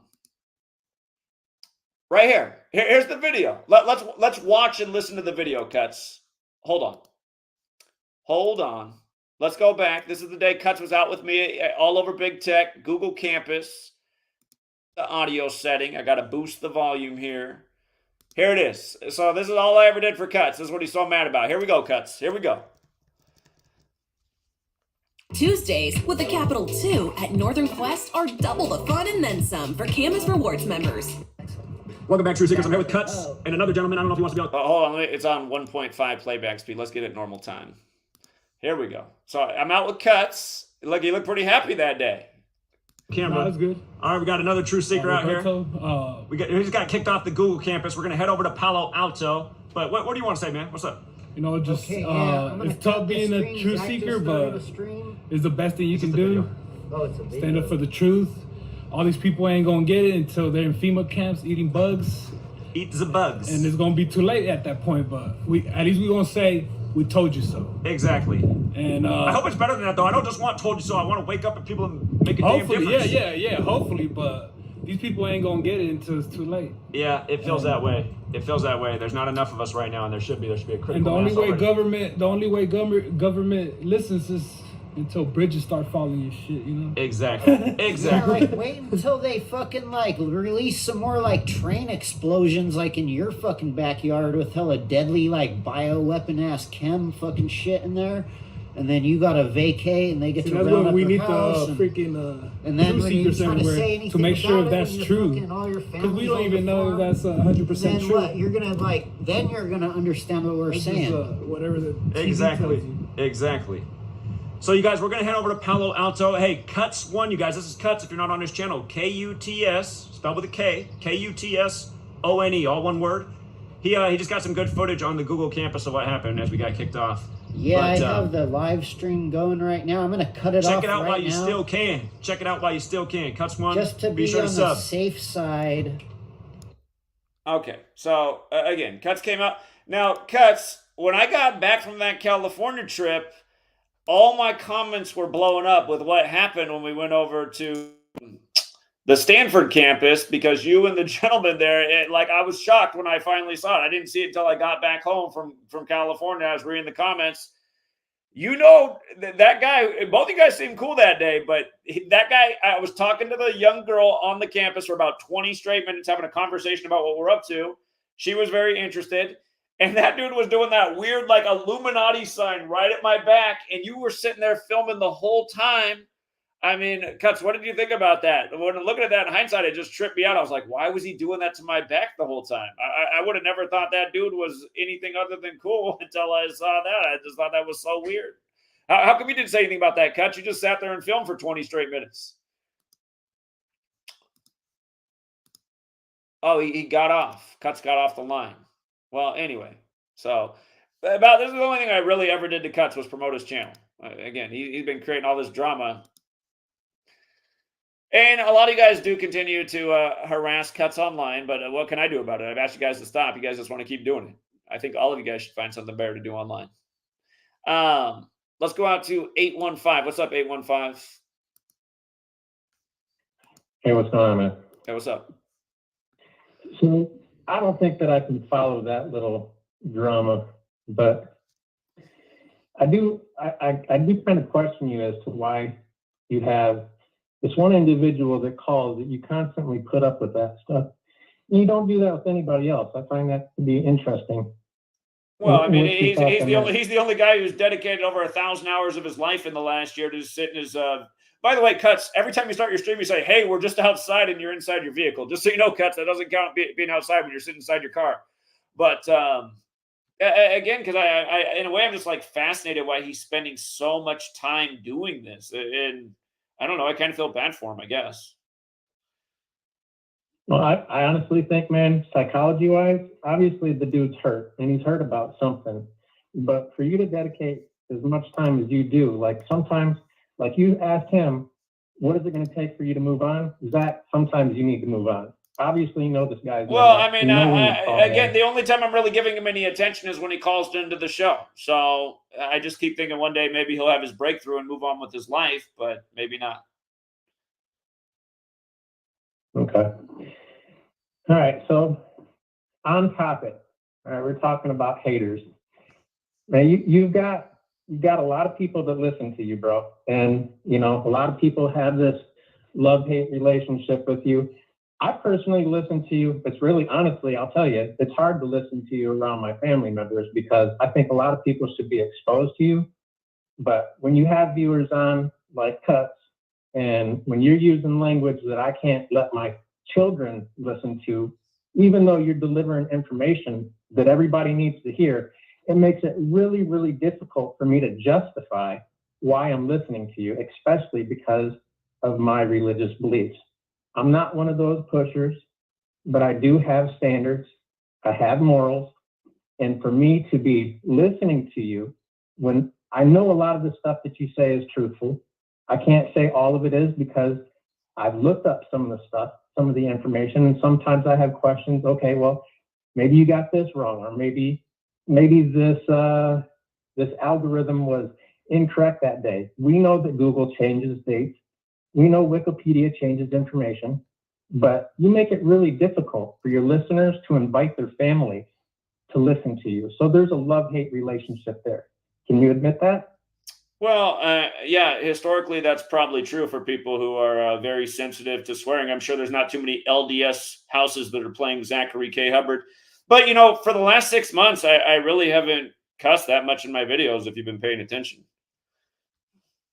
Well, I have been paying attention. I listen to your show at least, or you know what? Honestly, I don't like your new format. But when I'm working, I can set my phone down and listen to your live streams or listen to your other shows, and it's really entertaining for like an hour, hour and a half, however long you got them going on for. But Zach, I'm not sensitive, bro. I have been through the thick and thin. I'm sure you've had your own shares of Well, hold on. I mean, I'm not sensitive as relative to what you think sensitive is. I grew up in a household where everybody was cussing, and there wasn't anything censored. There was everything I probably shouldn't have seen as a child, but in a way, I wouldn't have had it any other way. So you just said you can't play my videos because there's cussing in it. I understand that. I'm not saying that's the wrong thing, but I'd say in a way that's kind of a sensitive thing too. So, I mean, as a parent, you could say, listen, there's a lot that's good about Zach, but when he's cussing like that, that's what's bad about him. Don't do that. I mean, you could explain it like that to your child. No.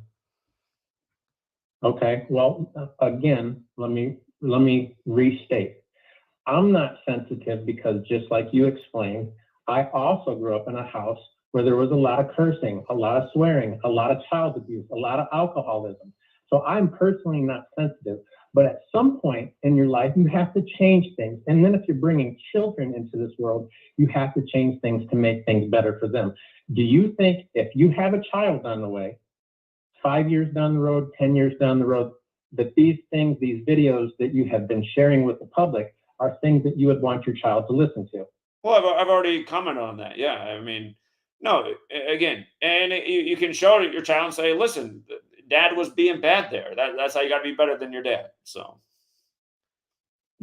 right. No, I can explain that to my children, but I can't explain to them why somebody is calling other people effing retards. Even if I could explain to my child why I'm calling them that. I could. Cutting people off when you shouldn't cut people off, because actually what I'm saying is complimentary, but it's not. You need to take both sides of it.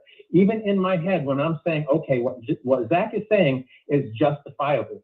There's a lot of these idiots that are calling in that are trying to destroy him that don't understand things. So I understand where you're coming from. But to say that where you're going to be ridiculed, where it's going to impact your viewership, where you're trying to get this information out and people are saying, well, we can't listen to this because it's not safe, it's not family friendly, and you're complaining about your viewership going down and your ratings going down. You know what? And hold on. I know you're wrong there, because I think part of the reason it's going down is because I'm not ranting and cussing as much. When I rant and cuss, notice every video gets way more views.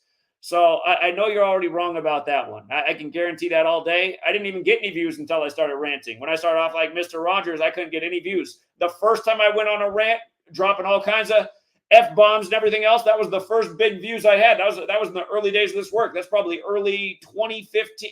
Whenever it's, you know what? It's when Trevor Noah was announced as the new host of The Daily Show. And right away they were saying he was anti-Semitic. And I was like, dude, I went on a rant about how he's Jewish. I was like, what the fuck, man? Just a long rant full of all kinds of cuss words. And that video got way more views than anything I'd ever done. So sorry, you're not ever going to win that argument. And you know what? Anyway, I appreciate the feedback. I hear where you're coming from, but I got to move on to the next caller. And again, you guys know what's the black dude in LA? The Jesus guy that says the only real sin is anger. He was like, cheating on his wife's not a sin. I was like, who is his name? Jesse Lee Peterson. He calls everybody a beta. I'm sorry, that last caller, unless that was a woman with a deeper voice, I was feeling all kinds of just beta coming out of the throat. So just to keep it real. Let's go out to 443. What's up, 443? Hey, Zach, it's been a while, man. Yeah, what's up? So I don't know. Basically, like I got a little bit of rant to do. So basically, like Is this Tyrone? Hold on. Is this Tyrone? Hold on. Is this Tyrone? Yeah, it's me. That's why it's been a while. Here, Tyrone. Can you? Was I bad to you when we met in person? No, you wasn't bad at all, Zach. What did we do? You took me to the beach for the first time. Well, yeah, for the first time. Tyrone. First of all, Tyrone's funny because I thought he was like some troll of mine because he came up and he was giving me shit at first. He was like, Zach, why are you always capping? I was like, who is this guy? But then he's like, I'm just fucking with you. But then he told me he's out in Portland. I was like, I think it was after Cliff Robinson died. It might have been right after the Jackie Robinson thing. But then we just started talking. He's like, man, I've never been to the beach before. And the beach is what, like 2 hours from Portland? I was like, damn, you never been to the beach in your life? I was like, we got to do it. So, You know, and again, I mean, there isn't one person who's come out and had a problem with me. That's why I get tired of people always trying to make me out to be the bad guy. I'm not a mean person to anyone. Even like my haters, I'm not mean to in person. But anyway, what's up, Tyrone? Good to hear from you. All right, Zach. I thought I was just gonna go in the rant, like, so it's pretty much like this, like, okay, Zach, so it's like you told all these people this work, and what did you expect? That you know was gonna be people out there that was gonna just start hating on you and try to take credit for it, because that's just human nature. I'm not saying everybody like that, but a lot of people usually be like that. And now I see Gematria, I'm doing this for 10 years now, and now I'm seeing them all over Twitter making money off it. Like, and it's fine, do what you want to do, but it's like they don't even give a damn about, you know, trying to change the world. All they want to do is basically what? Just make money off it and show them who the best. All you see is they fighting about who the best at this, who the best at that. And it's just confusing to me. I just don't understand it. And it's like, I kind of wish you just never spread it to everybody, because it's becoming a joke. And now I feel like, you see how that dude is. Well, I was just telling my brother about how I feel like they're going to start calling us terrorists eventually, because it's spreading like that. And then it's weird how that cuss dude just kept calling you a terrorist. I'm like, that's weird. Like, I just was telling my brother that. And it's like, they might actually start doing that, because so many people just out for themselves with it now and everything. They probably gonna just label it so it don't get to everybody. Yeah, they terrorists. It's all over Twitter, all over Twitter. So it's like, it's gonna be eventually just keep spreading and spreading, because everybody trying, get rich. So, well, you're gonna do something about that. The books ain't gonna let everybody get rich. I mean, again, there's a reason the all-seeing eyes on the money. They know it's controlling almost everybody's minds. They made this world about money and materialism. Exactly. So, right, exactly. And it's just like, that's what the work is now. It's just, it ain't about nobody trying to help you. It's just all about, oh yeah, what's the next home run? What's the next touchdown score? What's the next this and that? And it's like, bro, like this is what the work is now. Just this. That's all it is. Nobody care about nothing else but the sports. That's all it is. This is all it is now. And it's like, I just don't think it's good, because it's just not doing anything. The only thing it is just creating more greedy people. That's all it's doing. Well, what you're saying isn't what you're saying. I mean, there's definitely an element of truth to that, but there's other things it's doing. I mean, there's people who've just embraced the knowledge, and now they're not all caught up in the political game. They're not wasting their whole Sunday watching rigged NFL football. They're spending more time with their family. I know there's a lot of stories like that too, but that story actually, sadly, might be the minority story compared to what you're saying. How you just see everybody like trying to say they're the best and clout chasing and trying to make money off it. Mm-hmm. I mean, that's because the environment we live in. That's just the reality of our world. But like I say, sometimes you just gotta focus on the positive things. Otherwise, you'll go insane. So. Okay. All right. Exactly. I mean, I don't want you to quit, but at the same time, it's like, it might actually be good for you to quit. You having a kid and everything, and it's like, I don't even know if it's worth anymore. People just keep coming out the woodwork hating on you and this and that, and you the one that taught them this work, and it's weird how you hating the teacher for helping you. Because if it wasn't for you, I'm pretty sure most of the people would not know how to do none of this stuff. So you pretty much made a lot of people money, and it's like you're not even getting no recognition for it. They don't care. Like, my little brother told me, he be in like Gematria Discord, and they look at you as a joke, and it's like, how is you a joke, and you the one that told them how to do this? They found you. Like, they didn't like they found someone else. It was you. Maybe they did find someone else, but anyway, it all go back to you at the end of the day.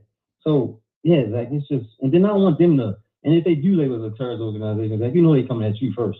Like, that. So it's just like, I don't know if it's worth for you to, potentially be away from your kid just for something that seemed like again, I know you said look at the positive, but I just don't even know no more at this point. I hear what you're saying. I won't be neglecting my child. That'll be good too, and I think it'll inspire me to do other projects. I'm not worried about all the haters. I mean, it is the sad reality. I wish it wasn't that way, but that's the world we live in. So it's just like I said, man. You can't let your haters hold you down either. But yeah, again, I mean, that's what's wrong with the world. If we were all working together to help each other out, we'd all be coming up more. But everyone's trying to climb on each other's back, and again, as long as the world's that way, we're going to continue to be ruled over by tyrants who just watch us fight with each other. So I hear what you're saying, but remember, you gotta. Again, there's a lot of negative stuff in the world. To keep a sane mind, you got to find like what's positive and keeps you moving forward. So. Okay, well, as long as if you cool with it, Zach, and I guess I'm cool with it. I don't know if I'm cool with it, but it is just the reality. So come back out to Portland, Tyrone. I haven't been to the beach since I went out there with you. I'd like to go back to the Oregon coast again. So let me know when you're in the Northwest. Gotcha. All right, man. You take care, man. All right, take care. That's ladies' man right there. He was on the. I don't want to put his business out there. He's the ladies' man though, so he had to come out to Portland. He's got female friends out there, but he was saying similar things like that. He's like, so many people disrespect you. He's like, doesn't that drive you insane? You can let it drive you insane. Again, you know, if people were, the world's the way it is, man. I mean, we're not going to change the world overnight. Let's go out to 470. What's up, 470? Hey, what's up, DJ? Yeah, what's up? I was gonna call in with a funny story, but I just wanted to like go back on what like that other caller was saying. He was like, "Oh well, you know, you shouldn't be letting kids watch this because cursing is like it." I've had people say the same thing about me because I do end up doing that, but like I will say like I don't think that should. Hold up, is this Jay? Is this Jay? Reason. Hold on. Go ahead. Is this Jay? Yeah. Oh, okay. Let's get your channel up while you're talking. Yeah. Go ahead. I don't think that should keep people from like watching the video. Like, look, I like the same with you. I grew up around nothing but cursing. I've been cursing since I was little. It ain't never been nothing to me. You know, me personally, I don't even like allow myself to be programmed with all that shit because it's like a word is just a word. Like all they do is just take an arbitrary amount of words and be like, oh well, these are the bad ones, but to me, the word is a word. And the meaning is going to be like the meaning, the word is all about the meaning that word carries. If somebody call your mom a bitch or they call your mom ugly or some shit like that, is it better that they called your mom some other insult because it's not technically a curse word? No, because the word means the same thing. It's all about what that word means. Because you decided to say fuck instead of you know some other word that's not looked at as quote unquote bad or quote unquote curse word, that doesn't mean anything to me. It's all about what those words mean. Like, can I say a certain word to my mom just because it's not a curse word? No, because it's still disrespectful, like and shit like that. So people, in my opinion, they place way too many. They obsess over this shit way too much. But it's just because we've been programmed to do this shit like that. Like I grew up around cursing, and when I went to elementary school, people was already cursing. I already had sailor mouths, but I still knew not to say that shit around my mom, or not to say that shit around my dad, or not to call my parents no certain shit because they still instilled in me, yo, don't say this, it's disrespectful. So as long as you do that to your kid, as long as you do that with your child, that's all that matters. I feel like a lot of these motherfuckers be saying that they bad parents without straight up saying that they bad parents. Because if you a good parent, it don't even matter. Like, yeah, there are some things you can't control, but you they're like as long as you make them understand it's not okay to do this, they gonna know. And you can't blame some random YouTuber about that shit. Like it's just I personally just don't understand it. Like I think it's it's the wrong shit to be focused on. Like people try to say that same shit with me. And it's like I honestly think people should just like not. But that's how it is. Like they're making everybody so like sensitive about everything. It's just going too far. But I'm actually the person that called the N-word several times. So it's just hilarious to you that this man wants to get up on here and call you a racist and a child killer when he's literally threatening to kill your pregnant wife. He's asked people to do it. And like I like in the live stream where he called me N-word, he literally said that same shit. Where he was like, somebody used to kill a sweet lady and her baby. Like and then he calling me N-word. It's like he's literally this dude, I don't even like it's funny, but at the same time it's like the dude is clearly mentally ill. So like, I'm not gonna go back and forth with a mentally ill person. That person literally got, and it's nothing that I was gonna say. you might want to like stop letting him come on here because he might get the channel deleted because you know how he likes to use all these slurs and the N word and the F word, and he said it when he was on here. So I got my channel on the verge of deletion now because I simply reacted to a video where he called me the N word and they took my shit down for hate speech.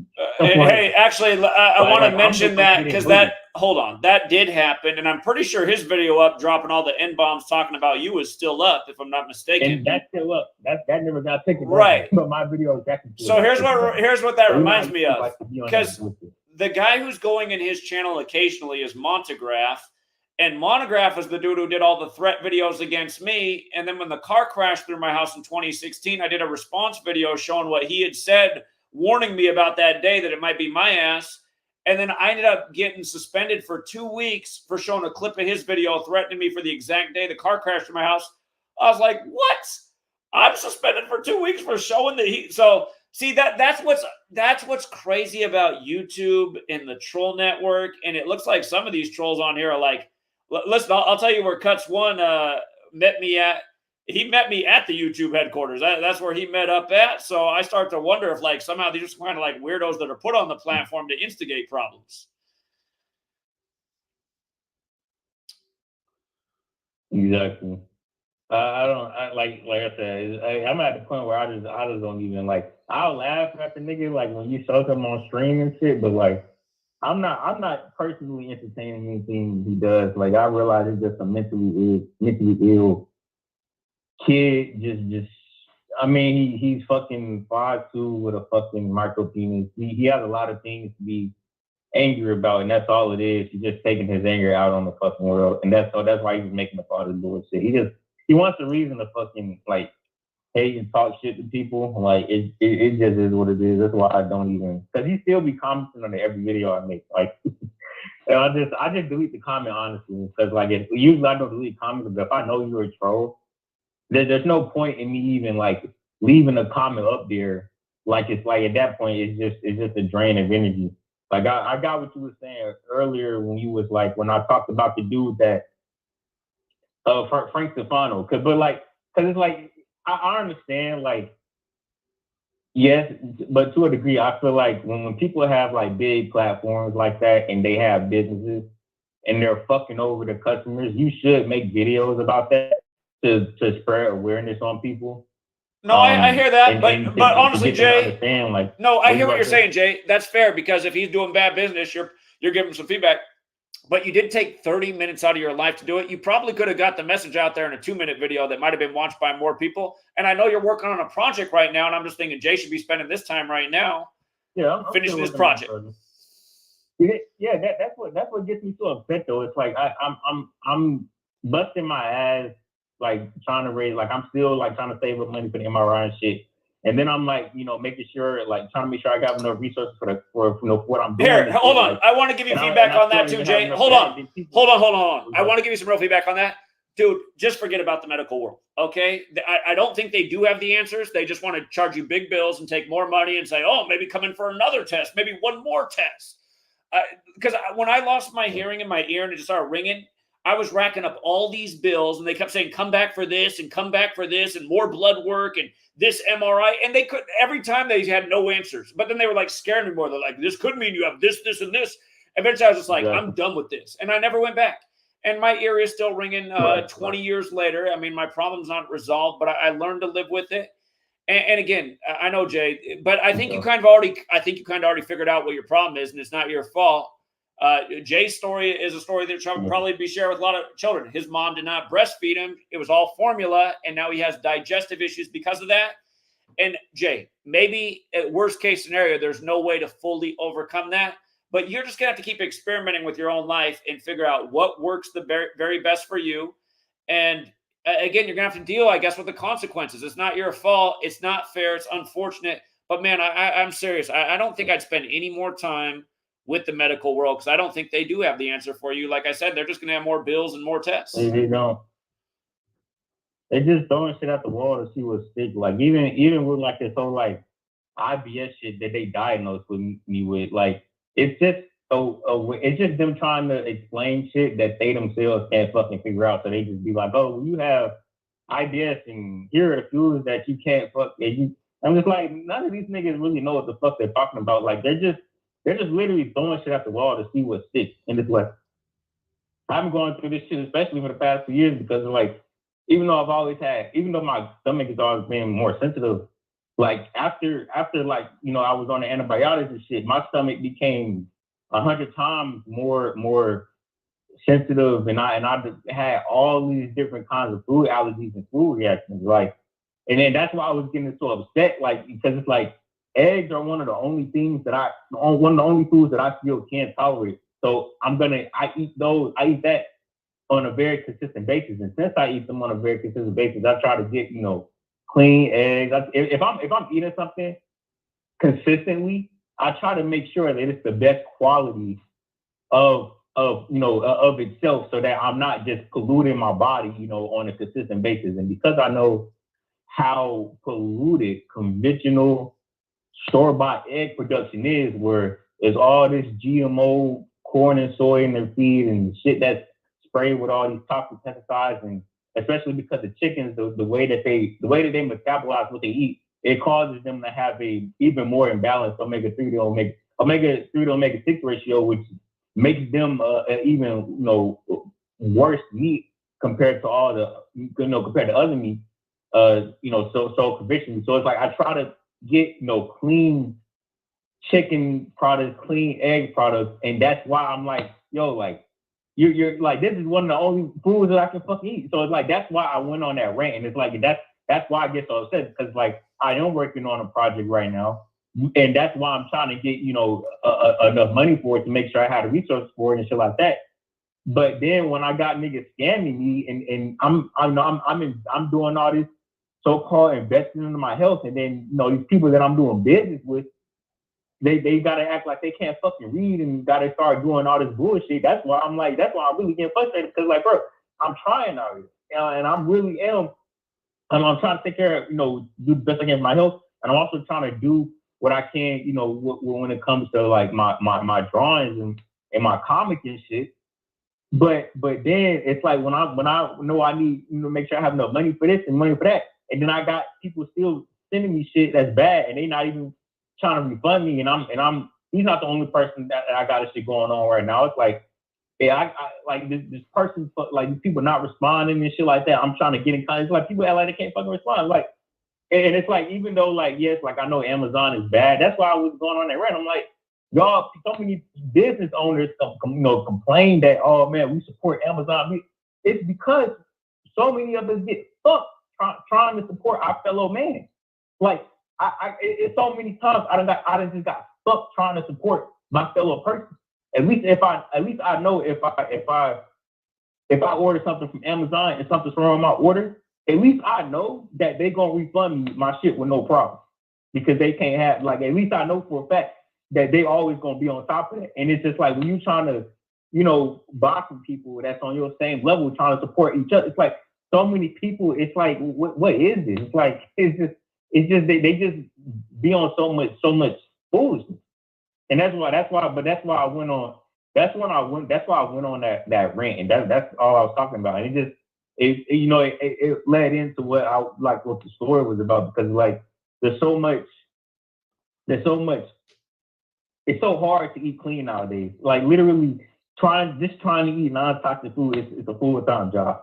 And especially when you have gut issues that are as sensitive as mine. Like I literally, Zach, I can count on one hand how many foods I can eat that are not going to cause me any bloating issues, that are not going to cause me any issues with my stomach. As of right now, I can only count on one hand how many foods I can tolerate. So it's like, it is so frustrating, not only just trying to be healthy in general, but also just trying to also, out of those healthy foods, the ones that you actually can tolerate with no issues. And then it's like, you still see your family doing the same shit. You still see people, out all around you doing the same shit. And then these are the same people, like when you I get made fun of for like buying non-toxic cleaning, products you know, and shit like that, and trying to shop from general companies. But it's like these are the same people that make fun of me are the same people that be like, oh man, you need to vote. Oh man, you need to do this. Oh man, you need to do this because Kamala Harris gonna do shit. Like y'all niggas still don't understand the bigger picture. Even if elections were fucking real, which they're not, they're fucking rigged as shit. And I've already showed that too. You showed that. And that's why I get so fucking annoyed, irritated, because like I literally, like when Joe Biden became president, I showed how this shit was rigged to so many people, and they didn't have an answer for it. I still showed the shit with the Catholic Church and the 46 weeks after the Catholic birthday, Joe Biden 46. John F. Kennedy died at the age of 46. Joe Biden, the only other Catholic president at number 46, and I was showing all this confluence. I showed the shit with the sports. People are like, oh shit, man, that's interesting. And then they still go into feeding into the same bullshit and they still go back to trying to get you to take part in the same shit every 4 years. And that's the same shit I'm going through now. Because a couple of days ago, my sister 90 seconds. She literally, bro, my mom sent my sister to go get my ID to register me to vote against my will because she knows I'm not gonna vote willingly. And I'm just like, it's the whole shit with the vaccines all over again, where it's like my dad was literally trying to get me to take this shit, and I kept telling him how I'm gonna take this shit. And we ended up getting into an argument that was so bad because my grandma was in the hospital from COVID at the time. And that really like 60 seconds. You know, people being mad at me because I didn't want to get back to you. But the funny thing is, the crazy thing is, my grandma didn't want to take the vaccine either. And she, along with me, actually got lambasted from certain family members because of that. A lot of people were giving me, my grandma, and people like us the side eye because we weren't vaccinated. There were a couple of family members that wouldn't even let me come near them because we didn't have the shot. And of course, my grandma, like I talked about already, she survived COVID. She still didn't want no vaccine afterwards. She already had it. But of course, she didn't die from COVID. She died from complications of type of diabetes, which she had already been struggling with for a very long time because the food we were eating was shit. The food we eat is still now shit. And that's the shit I be trying to tell people. It's like 10 seconds. It's like they thought I was being insensitive, but I'm like, the vaccine, like that's not gonna fucking do. It's not gonna do. I kept being right about so much shit. And my dad, we literally got into an argument that was so bad we had to be separated by my mom and my sister because we was about to literally throw hands with each other. He was fucking cursing me the fuck out. And it was literally about to be like, I've literally already been in cases where it was like domestic violence and shit. We cursed each other out. I've gone through that with both my mom and my dad, way more with my mom. But that was the time where I ended up going through that with my dad because he was trying to get me to get this shit. And I keep telling you, I'm like, bro, no. Now he's seeing, okay, yeah, it wasn't, I shouldn't have reacted like that. Because yeah, motherfucker, I haven't gotten sick from COVID. I haven't given anybody COVID. I'm the only person that wasn't vaccinated, and I'm the only person that never got sick from COVID. And everybody else, even after they were vaccinated, when they caught COVID, they still had to be hospitalized and shit. And then motherfuckers talking about, oh man, well, if I hadn't got vaccinated, it probably would have been worse. How the fuck would you be able to prove that? Like, what? Because people that ain't been vaccinated, and then they got COVID, and then they had the same reaction. So how do you go about proving that? And then this shit I'm fucking talking about. Everything they give us, it can't be trusted. You got fucking Donald Trump supposedly getting the top of his ear shot off, but he's an Adam Roster stream in a car a month later, and I'm zooming in on his ears. There's nothing wrong with his fucking ears, on both of his ears. Well, where's the scar? Where's the graze wound? I know niggas that's been shot before. I know niggas that's been shot multiple times already. I've seen what bullet wounds look like. Where's the fucking scar, niggas? You been grazed. You got to pop your ear shot off. Where is it? I'm looking at your face in this car, and there's nothing. So it's like they're clearly bullshitting with us. They're clearly fucking with us all the time. And I'm just sick and tired of nobody seeing through this shit. And then people talk about fucking reparations and all this other shit. All that shit is irrelevant. You know why? Because the world that we're on is dying. Who gives a fuck about any of this shit? Y'all niggas not getting the bigger picture. Who gives a fuck about reparations if the environment is still toxic? Who gives a fuck about getting this and getting that if everybody gonna be dying from cancer in a couple more decades? When I was younger, you had a 1 in 4 chance of developing cancer in your lifetime. Now, you have a 1 in 2 chance 1 in 2 chance, 50% chance of developing any type of cancer, regardless of genetics. And it keeps going up because our environment continues to become more and more toxic. Nobody cares anything about this shit. We are reducing and bringing to the brink of extinction several essential life forces like the bees. Nobody talks about. I'm the only person that I know on YouTube that constantly talks about how we're getting rid of the bee population due to toxic pesticides, and nobody fucking cares. Jay, think about that though. Jay, think about that though. What you about to say? Jay, that's what you got to think about though. Because of your life circumstance and what happened to you, which isn't fair, it's made you become aware and have all this knowledge at a very young age, which is going to help a lot of people out. And yeah, that might just be the way life is. You have to take on the burden and the punishment, but you're not being selfish. You're doing research to try and figure out how to solve the problem, which you find out is hard to solve. It doesn't mean you're not going to solve the problem someday. I see sometimes you get frustrated and you feel like there's no way you're ever going to overcome it. I don't know that you're ever going to overcome it, but you very well might if you continue on the path you're on. That you're increasing the probability every day that you're going to. But at the very least, there are people receiving your information, and again, you're helping out other lives. So again, that's how you got to like always try and find that silver lining. So again, you maintain your sanity.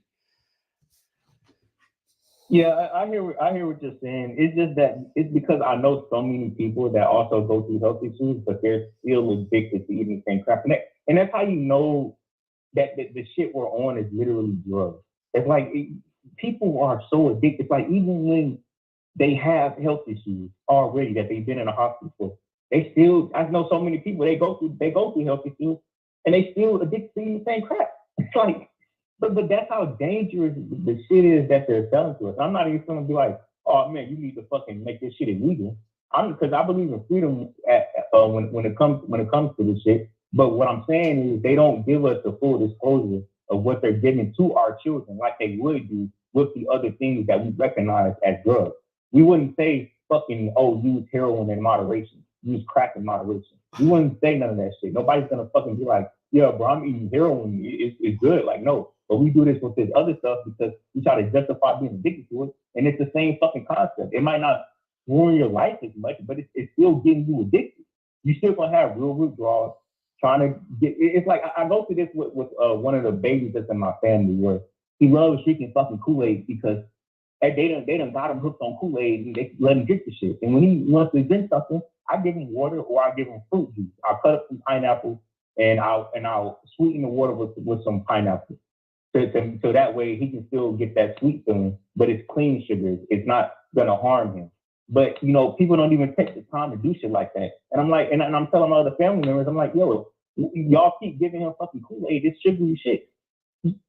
When he gets older, he's not gonna want to drink anything else. Now it's to the point where if you try to give him water, he's not gonna drink it. He's gonna start crying because he's already used to drinking all this fucking sugar. People get their kids on this stuff at a young age, and it's never going in. And then they tell me, oh, he'll be okay. No, he won't. Like, what the fuck are you talking about? Like what? Like, because if you keep giving him the same shit, it's never gonna end. It's never gonna end, and that's how it is with everybody. So that's what I'm mainly saying is that like we don't even understand that these foods, these products, they are drugs. Yeah, you can do whatever you want, but I think it's disgusting how they downplay how bad these foods are and what they do to your body and what they do to your mental, and that they market these things to children. And then these children, they want this shit because of the marketing to them. And then they tell their parents, "Nah, you gotta go give me this." And then everybody else's parents is doing the same shit. Now you feel like as a parent, then you gotta let them have it. It's fun, right? It's quote unquote fun. You help them live life a little bit, and it's just so ridiculous because like, oh, you gotta live life, but again, you're killing yourself. It's just this brainwashing thing. Like it's just that's why I say in my videos like I don't think I'm having kids because this is the shit you're gonna have to go through. It's like I know what the world is gonna be like for my kids, for kids, grandchildren. Like it's like we already know what this shit is gonna be, and that's why when people are like stuck on these, the reparations, look like obviously I understand that we should have got paid for what happened, but the point that I'm trying to get motherfuckers to understand, because niggas be like, oh, well, if you don't vote, even if voting, let's say voting was fucking rigged, right? And I try to get you to understand this. I mean, wasn't, let's say voting wasn't rigged. I'm trying to get you to understand things like, oh, you don't vote. They try to make it seem like you're throwing the baby out with the bathwater because it's like, oh, you're not trying. I'm like, I'm trying to show y'all that there was no baby in the bathwater to begin with, because these motherfuckers never, it was always designed to take advantage of you. It was never designed to be fair. They were never going to give you your fucking dues back. It's all just bullshit. And you shouldn't even be worried about that shit anyway, because we need to be worried about what we're doing to the fucking planet. It's like, I don't understand, people can't see this shit. Nobody cares about what we're doing to the planet. Nobody cares about the fact that our water is being contaminated, our soil is being contaminated. I know you were talking about that shit in a live stream last week. We were talking about how these companies that grow these fruits and vegetables, the water they use is contaminated. And it's like they control a lot of the fucking food and water supply. And how many carcinogens and heavy metals and is in that shit that we're buying, you know, fruits and vegetables from. You know, we think we're being healthy because we eat it, but it's like all that stuff is contaminated too. So it's like there's a core issue here that isn't even being addressed. Our world is being messed up. Our world is being fucked up. It's being more and more polluted, and everybody is focused on this irrelevant shit. So let me try to spread awareness about that. Let me try to act upon that. And I'm the one that people rolling their eyes at, and people looking at like, oh man, these dudes, blah, blah. But then these would be the same fucking people, the same exact ones. The same people that make fun of me and got all this negative shit to say about me just spreading awareness about this stuff. They will be the same ones to look at me crazy because I didn't vote. But then they go back to drinking fucking Coca-Cola and supporting all these fucking corporations that destroy the world with their fucking plastic and number one fucking plastic, one of the number one polluters of the fucking world. Main ones that contributed to the pollution of our environment from modern industrialization. Make the shit make fucking sense. But that's all I got to fucking say, guys. All right, Jay. Well, stay strong. A lot of us in the community appreciate you. Jay's working on a comic, you guys. I'm definitely going to support it when it's done. Yeah. I forgot. That's what my comic. That's going to tie into what my comic is going to be about. Yeah, put your energy into productive projects. It's going to be good. It's going to be good, Jay. So get that done. Don't be like me. I cannot finish my third book. Finish your project. I'll support it. I get writer's block a lot though. It's a lot of shit. Like I know how it's going to start. I know how it's going to end. But it didn't be certain shit I want to happen in the middle, and I'm trying to figure out how I'm gonna get it like that. That's a problem. Is that I be really trying to I be struggling so much with writer's block. The problem is I come up with too much shit, and I'm trying to figure out how I'm gonna tie it all together. Sure. Well, you do an outline where you want it to start, where you want it to end, and then how it's gonna get there. I do that thing. Where it starts, where it ends, and how to get there in between. All right, Jay. Yeah. Keep it up, man. Appreciate it. All right. Take care, Jay. All right, we got two more people on hold, and then I got to hit the road here pretty soon. Let's go out to 530. 530, what's up? Yo, Quackery. Can you do me a favor? Pull up your sports channel. Why? Pull up the comments on your sports channel. You're so concerned about trolls and doing terroristic doxing and harassing. Go delete those comments that are on your doxing, not myself, that are on your garbage ass sports channel of fraud. Why don't you go do that? We've been trying to tell Lucky Charms 1 to do it, but you can delete all the other trolls that are supposedly doxing you. You can do that for me, you fucking fraud. Well, again, here's what I'll say, Cuts. If you would stop, It's terrorism. Okay. Cuts. You can't. What you've been doing is literally terrorism. You're online, threatening to kill people, pulling out your knife, like you're going to stab people in the neck. You're asking them to go. You're putting out people's address and asking people to go murder them. I mean, I've seen what you've been up to for a year and a half. If these things are starting to happen back to you, it's because you brought on those consequences. If I see the comments, I will get rid of them. I'm not asking anybody to dox anybody. It's only contributing to the ongoing, problem. But don't blame me. I never did any of this. So, again, you got to hold yourself accountable. 610. What's up, 610? You're the last caller. Yeah, what's up, man? It's Keith. Yeah, what's going on? Okay, man. This isn't why I called, but is Jay from Philly the last dude? Jay was the caller before who was speaking for a while. Right, is he from Philly? Where's he from? Where's Jay from? Yeah, is he from Philly? Do you know? No, he's not. If you follow his channel, he's from Atlanta. Atlanta. Yeah. I think you should take to heart a little bit more what the last two guys said. And I don't think the last guy was saying, like, you're going to neglect your kid. I think he's saying, like, you're not going to do her any good if you're dead or in jail. Like, the world's going to a weird place. I don't think he was trying to say he's worried about you neglecting your kid, just not being there, period. And the last dude, give him my number if you can, or if he's still listening. So my mom had there were 6 of us, right? She didn't keep none of us, got rid of all of us. And she's still, like, she's in my life nowadays, and, like, we're cool. And it's kind of what you were saying before, like, the kid not being able to watch with his dad because there's curse words. Like, my mom's fucking 60, and she'd swing on me. You know what I mean? Like, context is important. You know, if you don't grow, like, you got to raise your kid how you raise your kid. It's got way less to do with you than anything else. But this shit is going to go where your energy goes. Like, if you put haters in the fucking title, that kid's fucking calling. He's a fucking nut. Dude, they wouldn't even have to pay him to kill your ass. He'd do it for fucking free. All he needs is a little nudge. Like, he's sick. Well, again, here about that person though, he's kind of, hold on. I want to come back and hear your story, but about the person who you're talking about, that person is kind of like, he's like a good example of what happens on the internet, right? I have no doubt that in his lifetime he was bullied. If he was born a male, I mean, his name is spelled like a girl. It's Erin. That probably got him bullied right there. Plus, he's a very small person. He's about 5'2". Again, I kind of wonder if he was born a male. But again, so he's like online playing out this reality that's not reality, right? Like, nobody's scared of a little 5'2" guy. So.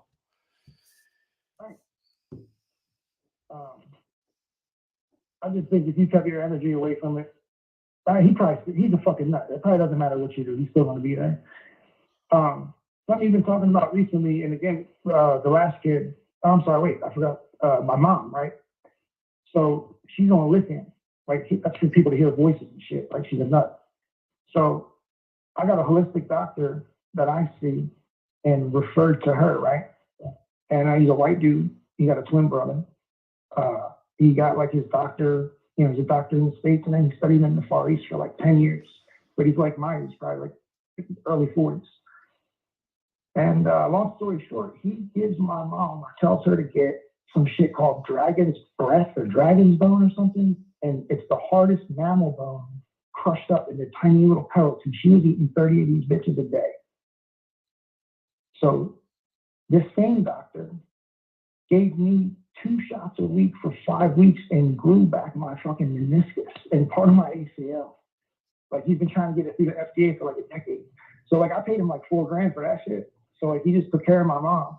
But tell the last dude to hit me up. Like, he could tell that guy probably what to do, like, over the phone, like, maybe for the free. Like, I paid this dude a lot of money. Like, he's good people. But if he's in that kind of shape with his stomach, like, I got similar shit. And that, I think the doctor might be able to help, even if he's down in the lab. I don't think it's going to fucking matter.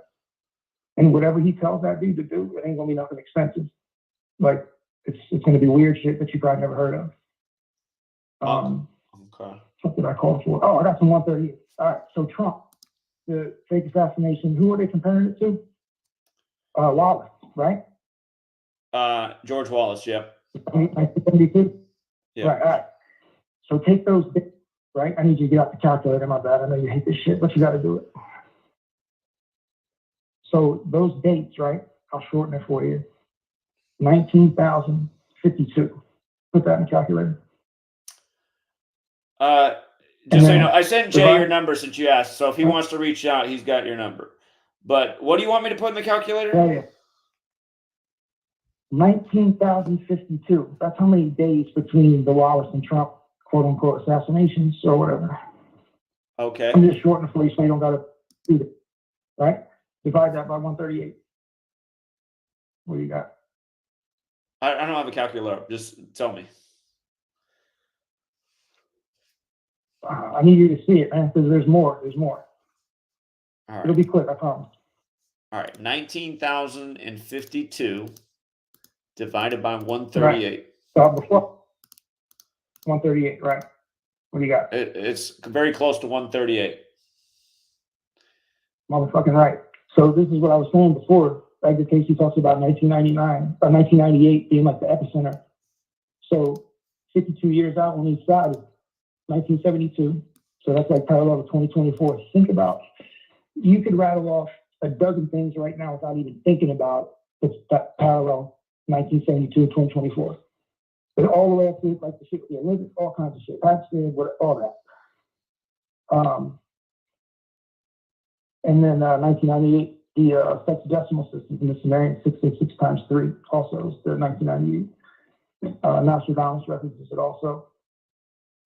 This is some of the shit that I want you to see that Jason does.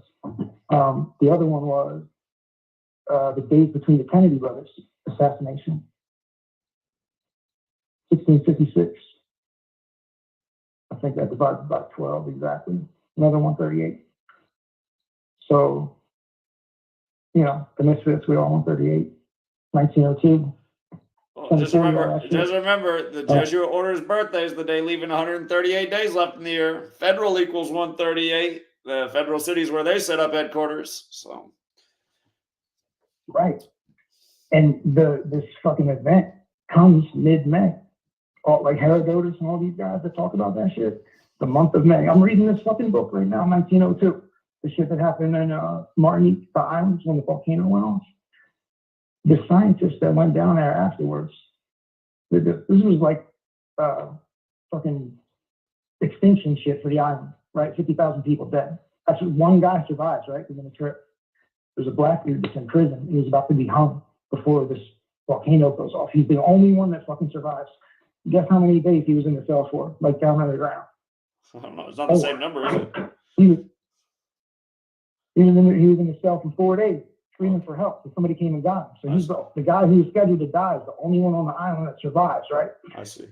2 scientists go to the island and study afterwards, and they're there for 90 days. One dude's like 59 years old, and the other dude's like 62. They're there for 3 months, and they grow like 1.5 inches each because of the conditions after the event. Okay. And the book that I'm reading about the event 1902, like, it's like firsthand accounts, all kinds of, it's like, you know, before the war, you know, not edited type shit. It's fucking crazy. The 138. Oh, it's like built into. It's like how you say there's like a the organic side, and then it's manipulated, you know, for the negative or whatever.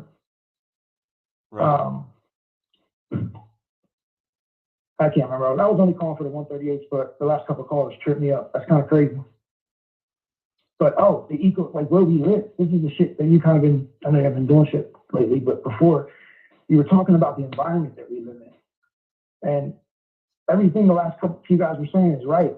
But I just want to try to shift the perception of what's going on. So the historical written record, where it can actually be verified, written, multiple sources, there's nothing older than 5239 BC, right? So they want you to believe that all this shit happens over millions and millions of years. So really we're talking about maybe a couple, 7,000, 8,000 years. So, the Jesuits, they were on the island already, set up camp, by the way. Shit, I lost my thought. What was I just saying before? Yeah. You were talking about the oldest recorded date in history, and then 5239 BC. So the ecosphere that we live in, you were talking about, like you said it, I think, it's a predator versus prey ecosphere. Like that's what this shit is. Maybe you signed up for it, maybe you didn't, but like that's where we are. Like there's nothing Christ-like about a spider sucking its victim's blood while it's still alive, or a leopard ripping out the jaws of a squirrel or something. Like there's nothing. That's where we're at. So right. And by the way, just bringing that point up, I really think when people come to spirituality, they should think about that. The world that was created by whatever spiritual force it is, this is the way they set the world up. Everything is dualistic. It's not all peaches and cream. There's a dark, ugly, mean side to this world. And as people, we're perfect reflections of that. We can choose to be the light, or we can choose to be the darkness. And it's hard. A lot of people get sucked in the darkness because there's so much darkness in the world. And they're like, fuck it, I'm going to be the darkness too, because that's all I see in the world. So look, we understand that then now. This is where we live, predator versus prey. So like knowing that, and because of the written record, we know that we're not here to like fucking save the world. You know what I mean? We know that because in the whole written record, nobody's ever fucking done it. Well, hold on.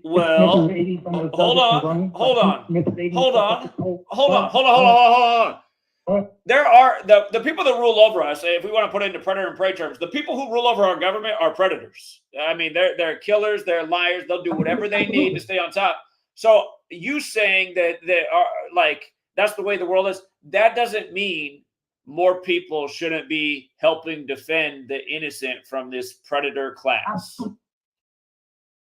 1000%. I just feel like if you, especially, I'm not like, and the dude with the cursing and the kid, like anybody that's watched you, I mean, even since you know that your girl is pregnant, like you've tightened up, like, so don't listen to any of that shit.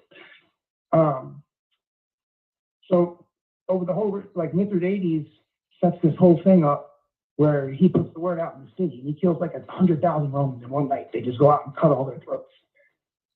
And he's about to take Rome, and some crazy shit falls out of the sky, and it doesn't happen. Like events in history happen, and things happen to make sure. Like I'm not saying we have a benefactor. There's a God or creator, whatever you want to say that it is. I'm not saying that it's not there, because it is. If we didn't have a benefactor, like we'd all be fucking handcuffed. So there's got to be some kind of rules. What's going on, you know? But I'm not here to save the world, but you can change like your own reality. Like you got your reality coming back that you fuck with, and then there's like the collective. So the written history is written, future and past. So it's fixed for the collective, like for that reality coming. But like you said, you still got to fucking have it wherever you can. But I just feel like if y'all knew, like, all right, we can't fucking save everybody. Like you just be able to get a couple more hours of sleep, you know? Right. Like I feel like you got so much fucking energy to put elsewhere, you know, other than fucking with that kid. Well, I mean, the only time I'm entertaining him is when he calls in here. And again, like I said, I keep thinking he's going to snap out of it, but maybe maybe he's being paid to do this, and he's not going to snap out of it. So, and if they're not paying him, they're not going to need to pay him very much to do something crazy. And people forget about the cars coming through the house. Like people don't hear about that shit. Like on the day that the dude said, like that was crazy. Yeah.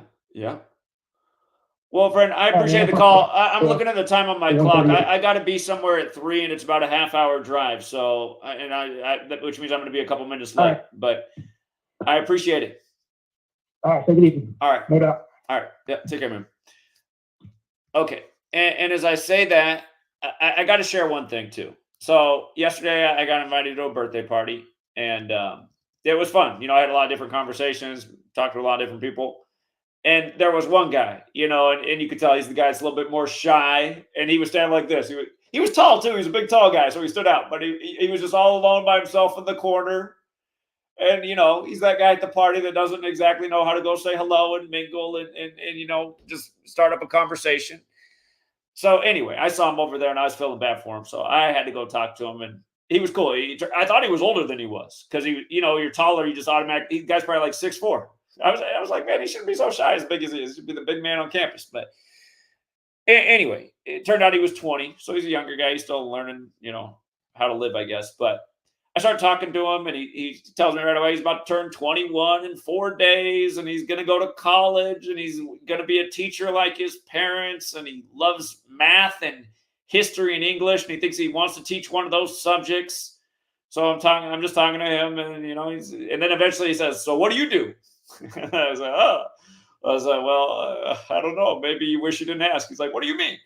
I was like, well, what I do is definitely probably weird. She's like, really? And I was like, yeah, sometimes I don't want to tell people what I do just because sometimes the things I do, people might say it takes the fun out of life, or they don't want to hear about it. He's like, so what is this thing?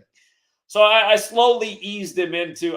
Here's what I said. I said, this might sound weird, but tell me something you're interested in. And actually, what he said, I wasn't expecting the answer. But he said boxing, and I said, okay. I said, okay, boxing. I said, so we started talking about the Fury Usyk fight recently. So through fighting, I started to talk to him about what I do. And he was like, he's back to this with his arms folded. And he's like, I don't know if I can believe this. And I said, well, understandable. If I heard this on the first time, I don't know if I could believe it too. I said, here, let's talk about something other than fighting. I said, because I didn't start by learning about this through fighting. And it was Kobe Bryant Day. And so I just started, so we started talking about Kobe. And then he started asking me all these different questions about sports. And then he started asking about history, the presidency, the election. So him and I probably talked for 20 or 30 minutes. And then, probably 15 minutes. And he's like, do you have a website? He's like, I got to know more about this. So I gave him the website. And then he downloaded the calculator, the Gematria calculator app right onto his phone right there. And then he had to find out the YouTube channel. And at the end, he's like, I don't think I'm ever going to see the world the same way again. But no, and I said, in a way, it's kind of, I also gave him a warning about this. I said, now listen, when you go to school, because I told him I used to be a teacher, and I said, I'm kind of blackballed from my profession over this. So I said, listen, if you really want to teach, I encourage you in a way to not talk about this with your professors, or when you become a teacher, you might want to keep this kind of secret if you want to stay in the teaching profession, because I shared with him what happened to me. But no, he was all about it, and it was just blowing his mind. He said he's like, you are blowing my mind. But the reason I'm sharing this to close out the stream is, I started with something that was relatable to him, and actually he didn't really like it that way because he really likes boxing. But then he admitted, he's like, I have known that I've heard that for like hundreds of years they fix fighting matches. And then what was funny is Big Al sent me his text message for his slip for the day for the UFC. So I just had to show him. I said, here's somebody who's been following my work for years. I said, look at what he did today with just, some small bets. Big Al turned a 25 into like 400 and some, and another 25 into like 350. And it was mostly off UFC. And I said, case in point, I said, this is kind of like why some people like the knowledge, because, it can earn them some extra grocery money, as I always say. But again, the knowledge I'm sharing, if you introduce it the right way, again, I've had many bad conversations with people. I've been sharing this information publicly for a long time. I mean, we're out on the street on the megaphone. We'll get people to come by and give us the FU, but that's not like a real conversation. Those are just haters passing by. But you share this information the right way, it can definitely get people to think. And I asked him at the end of the conversation, I said, okay, let's pretend we could go back in time. Do you wish you didn't know this? And he looked and he thought about it for a second. He's like, no, I think I do like knowing this. He said, I'm definitely going to look into this a lot more. He's like, I don't want to believe it about boxing though, because I love boxing. I said, well, don't let it ruin boxing for you. I said it might make boxing more interesting for you going forward. You can still like boxing. You might be able to take advantage of a few matches. So anyway, I do got to go, you guys. Shout out to 13 Serpents, always with the generosity. Thank you to Super Mario Happy. They said they think prostate cancer is a conspiracy. Well, in a way, cancer, it's like we're being misled about what cancer is. There's a old documentary from like the 60s. I can't even think what the name of it is right now, but it's a different perspective on cancer from like a holistic perspective, and how the medical industry is informing people right about what cancer is and how to prevent it and fight it and reverse it. And, again, cancer is big money, money corrupting everything. So, yeah, I hear the sentiment, and shout out again to John Mendoza. John, you don't have to do that every day, but like I say every time, I appreciate it. Thank you. Just make sure you got enough money saved up in the piggy bank.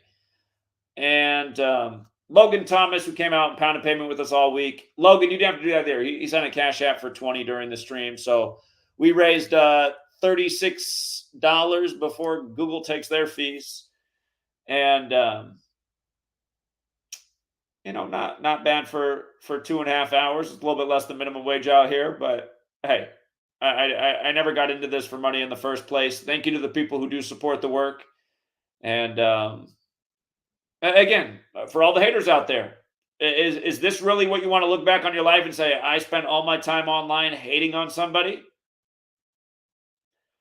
To spend over 1,000 hours online saying somebody owes you $500 when you know they don't? You could have spent those 1,000 hours doing something so much more productive and made way more than $500. So realize the guy you're hating on is just trying to give you positive feedback. And we all know the truth. The only thing I ever did for you was promote your YouTube channel. That's it. Point blank, period. You're making up the rest of it.